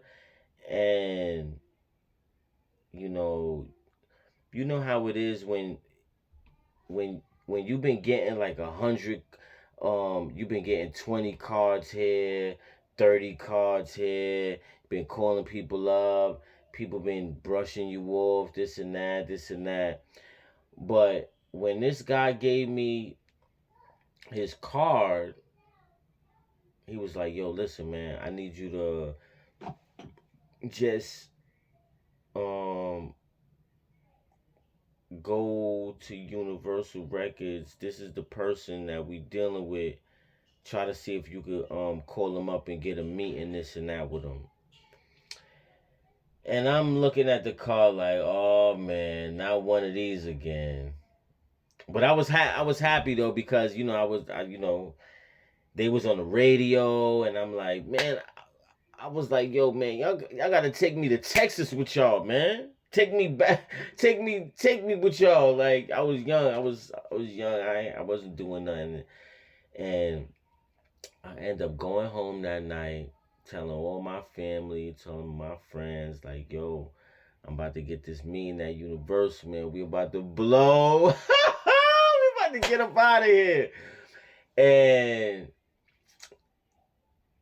I end up getting a meeting by myself first, because I wanted to go by go by myself first. And I went by the name Iceberg Slim because I didn't really have a name yet. I didn't really have a name. I was just going by. I just made up a name because Jay Z called himself Iceberg Slim. I was just trying to find out the flyest name to come out with. So I say maybe they didn't catch that. So I was like, all right, I'm Iceberg Slim. So went up there, even though my mixtape had my name on it, German costor. And I went up there with like 32 songs, man. I went up there with 32 songs on a CD. And he was like, yeah, man, I like the music, this and that, this and that. I'm gonna try to get you like a production deal and something like that. And he gave me some beats. He gave me about, probably gave me like 12. He gave me 2 CDs. I still got them till this day. Um, yeah, out of the two, I went, listened to them, wrote to them, this and that. And the next time I came back with my brother, my cousin, and his friend. He brung his friend and shit. And it was only for us three, but since he came along, I was like, I'm not a fucked up person. I was like, come on, man, we going upstairs. And that was a memorable moment in our lives, man, to like, get a chance to, shout out to Texas, man. Y'all some good brothers out there, man. Cause if it wasn't for that, I would have never went upstairs. I would have never got my publishing deal through not Universal, but I went out and got it on my own and stuff like that. And from there, I was bumping into people from Terror Squad. Shout out to Triple Sace. I seen him coming out the ASCAP building, and we was chopping it up. We was chopping it up for a hot minute, and then he was like, we was chopping it up. It was dope vibes to where it's like, I can't reword what he said, but I know what he was saying about the feeling like getting on the album and something like that. So that was kind of cool. But it was so dope. Yeah, like I was saying, at this time, this day and age, 2025, like it's just like a whole new beginning now, man. A new chapter for everyone's lives right now. MDS, yo, you got the 1,000 subscribers. You need a hit single. I mean, you got the hit single right now, right? You gotta just drop an album with a nice single. Grab up one of them You gotta fall in love with one of these singles, and then just get them views up to like 100,000, 200,000, 500,000, a million, so you could always generate money off of that single. That's where I'm going right now. Right now. One of my biggest singles is, yes, it is Your Neighbor, but the second one, I got a few big singles. The one the other one that I like is the Fuck Y'all single. That's with Vinny Chase. I got that single with him. Another single I got is with Fred the Godson. I love that single. Those are singles with artists that's got the name. I got the single. I want to do it. I got the single with J.R. Ryder. That's fire. I got the single with Casa. That's fire. But I want a single right now.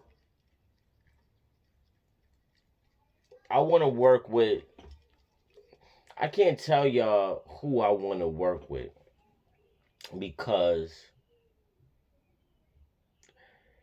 I want to work with everybody. I want to work with everybody, right? I want to work with everybody. I don't give a damn who it is. I want to work with everybody. Every single artist in the game, I want to work with y'all right now. Everybody. Everybody, anybody. That's how I am because I'm about making music. I'm about making progress. I'm about doing what I love. Like I said, I'm never, ever, ever, ever, ever going to stop. See, there was a time where people would be like, oh, you too old to do this, and oh, you too old. They got people that's in college right now that's 80 years old, 90 years old, getting a degree, getting a license probably. Some people don't drive until they like in their 50s. Stop putting the time limit on greatness, on success. Success has no time. What about the most successful man? What is this? They got Elon Musk. You got Warren Buffett. These people don't get this shit is not overnight. You know what I'm saying? Shout out to MDS. Yes, man. I'm trying to tell you. That's how. Yes. Yes. Yes. 374. 374. That's my girl. And I'm going to tell you, if I wasn't me and I never met her and so deeply in love with my music, she reached out and we made magic. We all made magic. Not magic, but we made a great creation from the minds and the souls of great putting together great music, man. Music. And it's just wonderful. And then I started working on her. I started working on her song because she collaborated on songs with me. We did Bandwagon. Bandwagon is actually the second single after Your Neighbor. Bandwagon came next because there wasn't no females out at that time. There was no. I'm gonna tell you right now. There was no Little Kim out. There was no Missy Elliott out. It was no Lauryn Hill out. It wasn't no Remy Ma out. She was locked up. It wasn't no Nicki Minaj. Nicki Minaj, it wasn't Nicki Minaj, but she wasn't Nicki Minaj yet. It definitely wasn't no Cardi B at the time. So at at that time, having a female on your song was like unheard of. So the way how I went about my career is kind of like unheard of because my first single is with um two major independent artists. Excuse me. Yeah, major independent artists from the West Coast on the come up. See when everybody is making music on the come up, you actually making the best music that you ever even created. So you got to always keep that thrive and that hunger and that you got to always keep that drive because you want to always like if you get signed to a label today or tomorrow or even if you don't get signed to no label or whatever like that and you decide to make a new project, you want to always keep that same hunger. Like what album sounds like, oh man, okay, I'm gonna say this. Oh man, I don't really want to bring people name up, but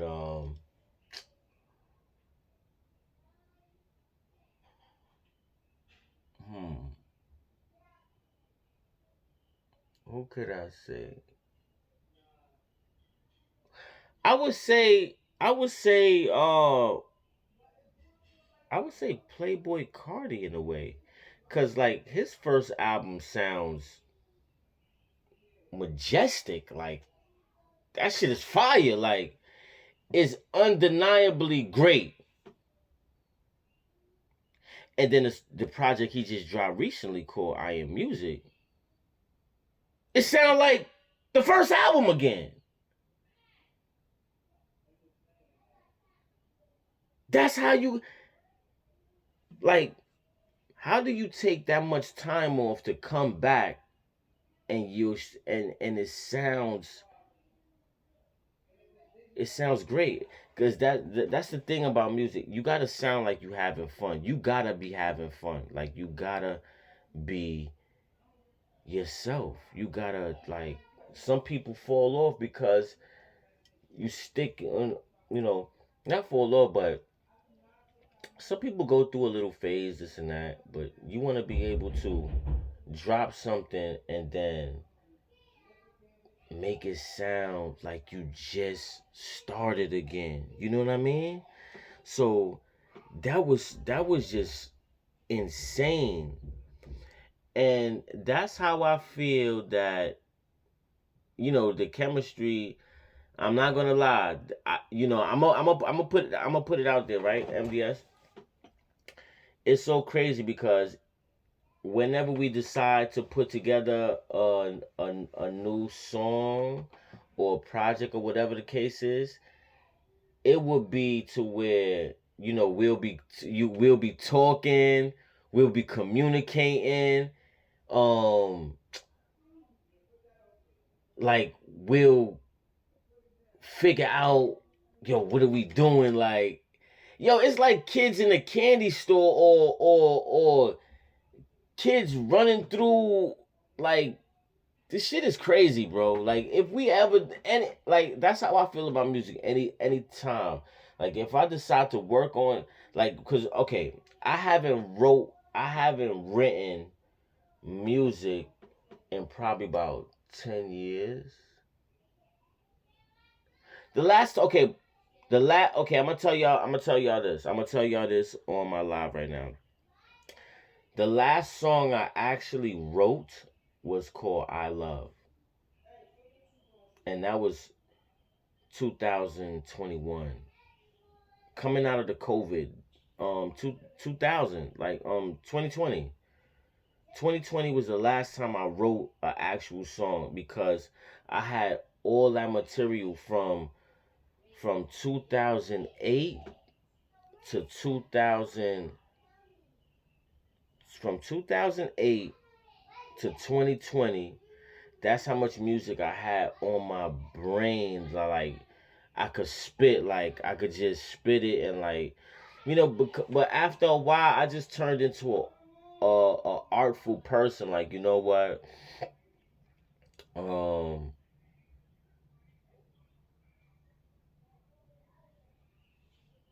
dealing with the label. When they paid me, I'm gonna tell you, when the label paid me some money, I got lazy. I got lazy.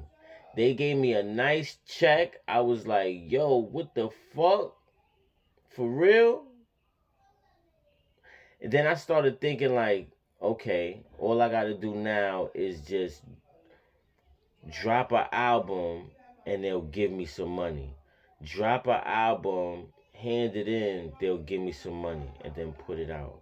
So I was in that phase and I almost fucked myself out. Excuse my language. I almost messed myself up like that because when they paid me for the Jubilee. That was my first big check, and it came from an EP.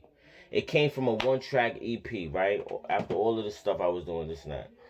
So once I did that, I said,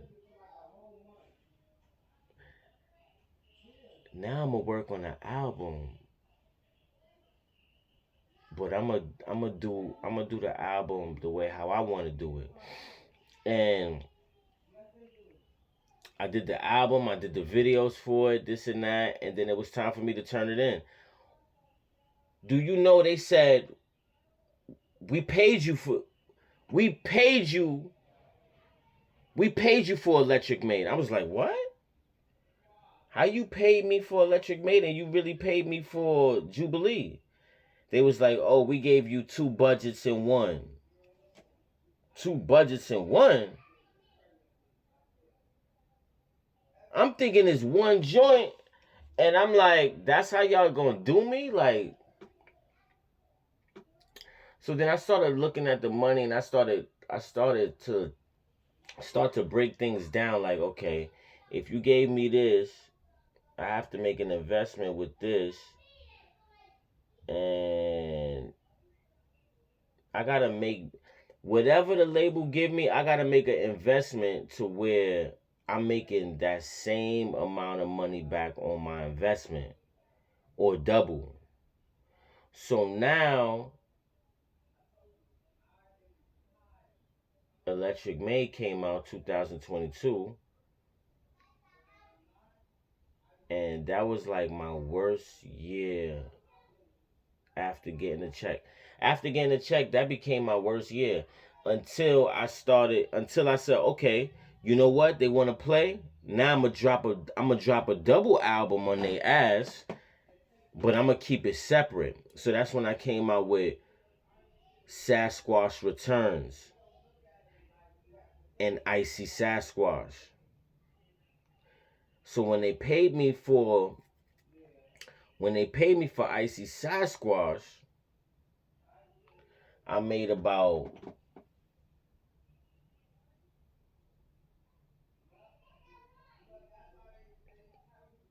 for that project dropping, I made about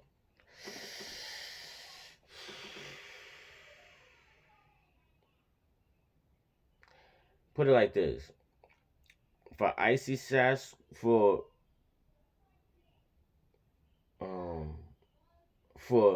Sasquatch Returns and Icy Sasquatch, I made about $11,000 just to release the album, just to release it, and that was beautiful because for the Jubilee they gave me about 5,000. They gave me about 5,000 to release an EP. Think about it. They gave me 5,000 to release Jubilee. That's a one-track tape, right? Great. I felt like, hey, at least I ain't give y'all 10 songs or blah blah blah or blah blah blah. So when I released that, I was like, oh, this is a steal. Then I came with the album. Then they talking about all this extra shit. I said, you know what? No. We're gonna keep it the way how I keep that, and then I'm gonna make some money off of Electric Maid. We gonna make money off of that. Like, fuck that. And then I said, you know what? They want to play games. I'm gonna come through with the double album now. Now I'm back. Now I'm working. Now we gonna work. So why didn't you make my noodles? Go ask JJ or somebody. Yeah. So now, I'm gonna drop that, and I said, all right. So after I did that, what came next?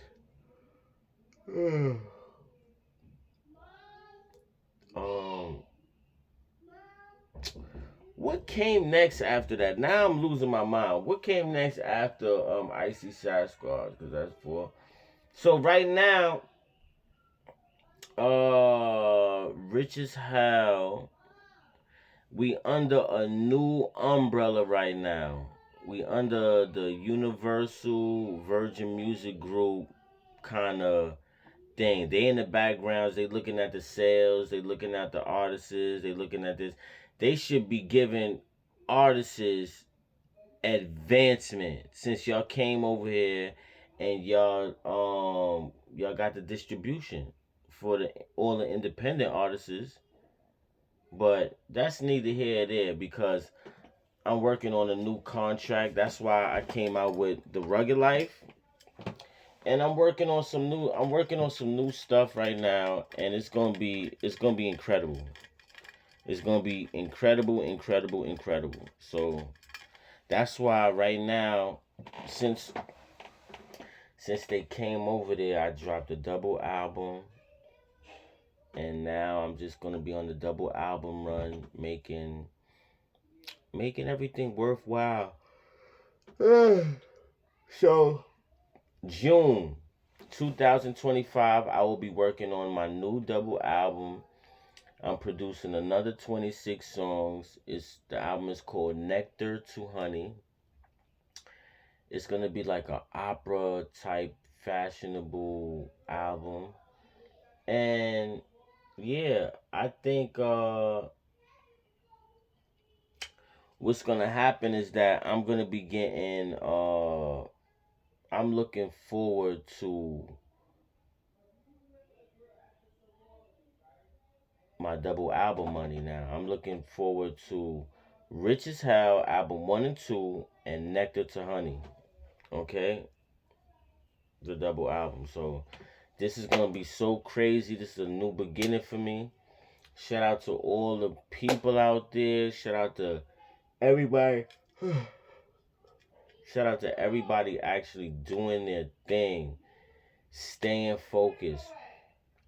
Not letting people discourage you from making music. I know we all got lives and stuff like that, which is good. Is life is what you make it. Um I have um I have a bunch of kids. I lost one of my children due to SID, sudden infant death, and I'm I'm unhappy that he's not here, and it's so crazy because I can't give up. I can't just stop. I do feel weak. When you feel weak, you just like, oh man. But I have a lot of admiration. I have a lot of stuff that I want to do. I want to make me my chains. I want to make me this label that is going sky high. With profits, with um uh art, with everything that I love, like just having a great time with fashion. I bought a whole bunch of clothes. I bought a whole bunch of clothes. I got a lot of tickets.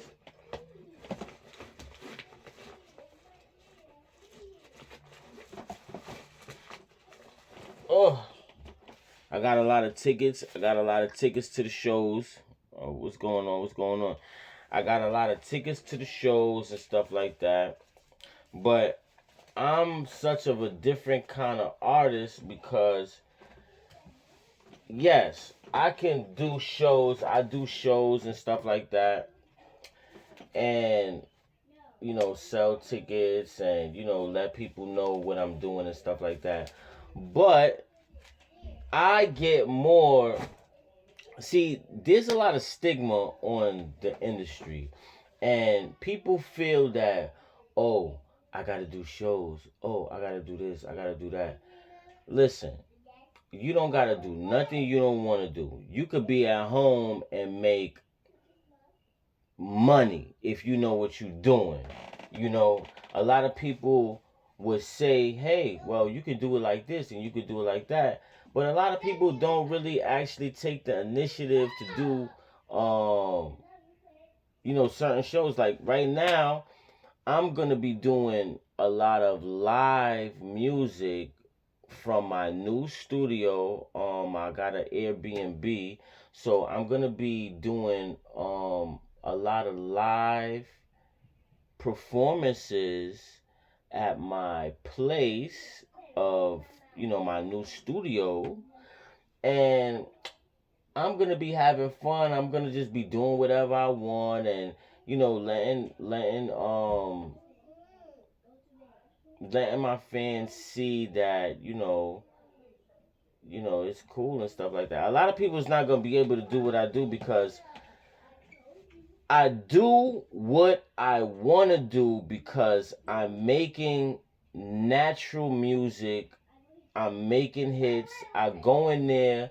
It's like paint, splattered paint. I go in there, do whatever I want, make it a hit, make it an album, put it out. Don't care what people think about it because guess what? I'm going to be getting paid. So I could make a record called Goo Goo Gaga, Gaga Goo Goo, and blah blah blah, and blah blah blah blah. And as long as I love it, you'll love it. And you know, a lot of my fans would be like, "What the fuck is wrong with this dude?" Like because remember, you're not around the recording process. So you don't know about the album, you don't know about anything until it drops. So once it drop and you're taking that listening to it, you're gonna be like, what is this? This nigga done lost his mind. You know, some people can't deal with it, but that's what it is. And not only that, I'm making safe music because a lot of people are making music that's not even music now. They trying to fucking get indicted. They trying to, get hurt and stuff like that. I'm making music, stuff that I feel, what I want. Um, different type of stuff. Like right now, my album Nectar to Honey comes out in June. That's in a couple more days. I got the artwork.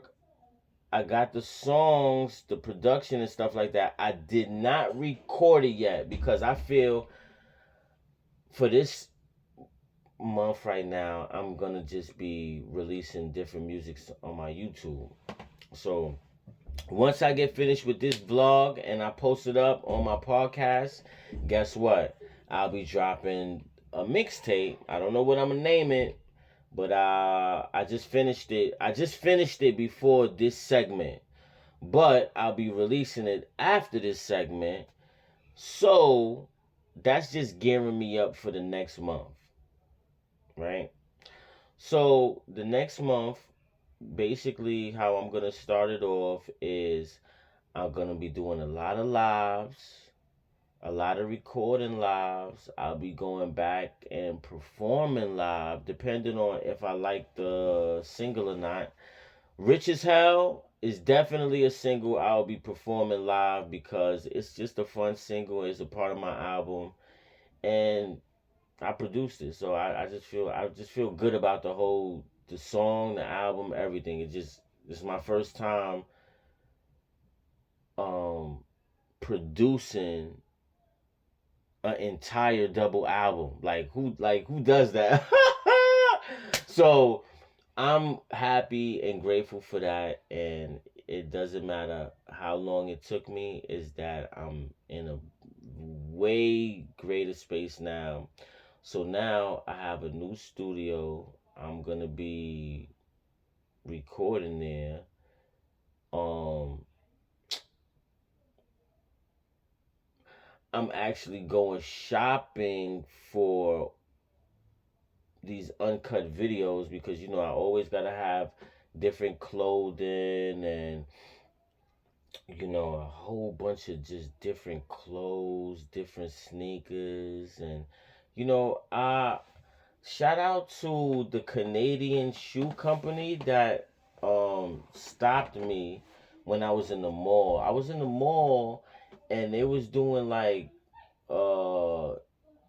they was doing a drive. They had like some clearance sneakers and they wanted me to model it because I came in there with my sneakers and doing a lot of stuff. So I'll be modeling these brand new Canadian sneakers. I'll be on my live with it. And it's funny because it don't cost a lot. These are like, I wouldn't say skippies, I would just say they're a brand name sneaker that nobody would actually buy because people, I mean, excuse me, these sneakers was on the market, and the people that created these sneakers made 200 million euros. Yes, 200 million euros from their sneaker deal, right? So now me, I'm coming in, I looked at it like, uh, I wouldn't wear that. Until I did my research and I said, you know what? I got an album coming up. Maybe I can market these sneakers with my new album. Let people see it. All you're going to do is see it. I'm the one wearing it. I got to wear it out in public. I got to go here. I got to go there. I got to go there. I got to go here. I got to go there. Videotaping, filming with the cast. They're going to be doing, we're going to do a whole big sneaker run for it. Get a song name after it. Promote it. And I'll be making a percentage with them because they came to me. I went in with a whole different mind state and left with a whole different attitude to make money, to make a percentage. And it was one of the greatest things I ever done. That piggyback off of the water deal I had got going on, called Body Built. I did a water deal, and I'm still getting percentages from a water deal. Shout out to Body Built. And I did the song called Body Built on the album, and it was, they loved it. We was trying to market it to the NFL. We was trying to market it to the NFL. I forgot his name. He was on the Giants. I forgot his name. But he was on the Giants. He got traded. He went to the Cleveland Browns, I think. And he was trying to get him because the reason why, because he says he doesn't drink water. So that's what was going on. So we was trying to market it with him that don't drink water. But I think his name is Beckham. Something Beckham Jr. Number 13. Shout out to him. Alright, so then in the process of me doing a deal with these Canadian sneakers, they gave me a different brand of sneakers to see what I could do with it. They just threw in another deal. They just threw something at me, and I'm gonna make money with those. I just don't know what they are. They just gave me something to, as a gift. They gave me a gift that doesn't have their name on it. They just gave me some. See what you could do with these, and I'm gonna do the same thing. But it has no. I'll be making a. It has it. I can't make a percentage off of something that's nothing. I could just present it, if that makes sense. But this Canadian shoe company that made 200 million euros, I could market with them and reel in some revenue because it's going on the album, it's going on, is we did a deal. So that's what's going to happen on Nectar to Honey. Shout out to them. Um, I'm just excited because I'm nervous because I haven't recorded anything for that album. I haven't recorded anything for that project yet. And I gotta release that like the first week of June.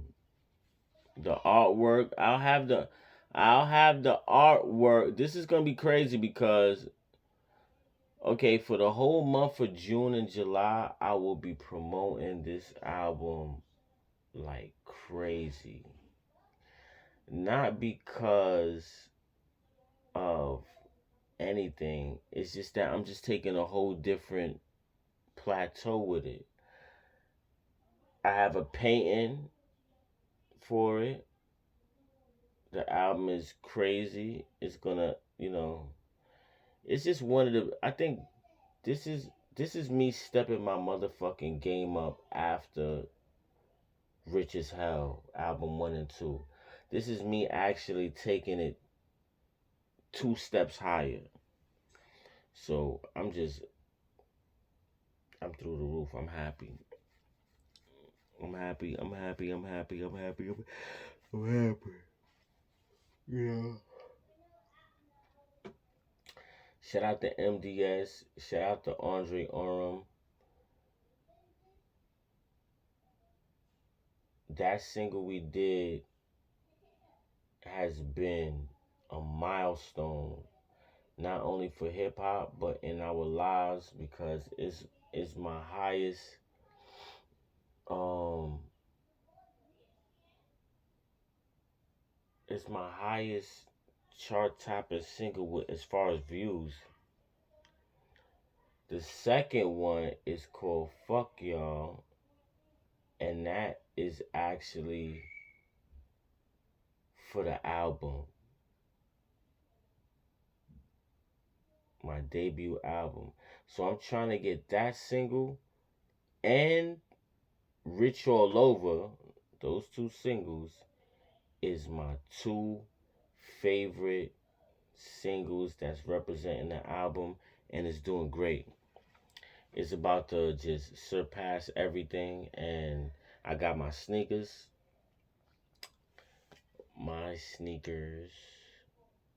my independent deal, and I'm doing great. I can't um I can't tell you how happy, like, I can't express how happy I am. Like, I'm gonna actually, I'm gonna actually go celebrate right now, um, and release this mixtape. I have actually, wait, let me tell you, I got 20 songs. So I'm gonna do two. I'm gonna do two mixtape albums, 10 and 10, because I just got some production. I'm gonna be rhyming over other people beats. I'm gonna be making songs over other people beats, about 20 songs before we get into June. Once I enter June, I'll be creating new music over the production I've made. So I'm really happy. Um, and this is a great starting the year off great because for the first quarter, March, Rich All Over, album 1 and 2, double album. I produced the whole thing. The second quarter right now is gonna be Nectar to Honey, right? Then the third quarter, I'm gonna start that up. Start that up about August, yeah, about August, because right now I'm making it happen, quarterly, and I'm just having fun. I'm just getting started, just having fun. And I can't wait to go to my studio and record some videos. I'm not gonna record no records there. I don't record any records there. I'm gonna just do some videos there. Probably do some gaming. And yeah, that's about it. Just having fun. So check it out. Like, subscribe, share, comment, and this is the Writers Podcast, German Costor, with your host me. And got a lot of fashion on the way, a lot of music on the way, a lot of gaming on the way, and this is the first time I'm doing the podcast that went actually 2 hours. So thank you everybody for being on the live. Thank you everybody for supporting. Thank you everybody for, showing up. Make sure y'all pray that this new project, Nectar to Honey, is phenomenal. Pray that it just comes out good. Pray that I have a very artful view on these songs. Please just bear with me, everybody, because this is gonna be my second double album that I'll be producing entirely. So June is coming. This is the second quarter. The first quarter was Rich as Hell, album 1 and 2. You can go check it out right now. It's different. It's gonna sound weird because it's not something that, it's not an album that street niggas will make. So I'm just different. I'm a artiste. Like, this is different. This is corporate. This is business.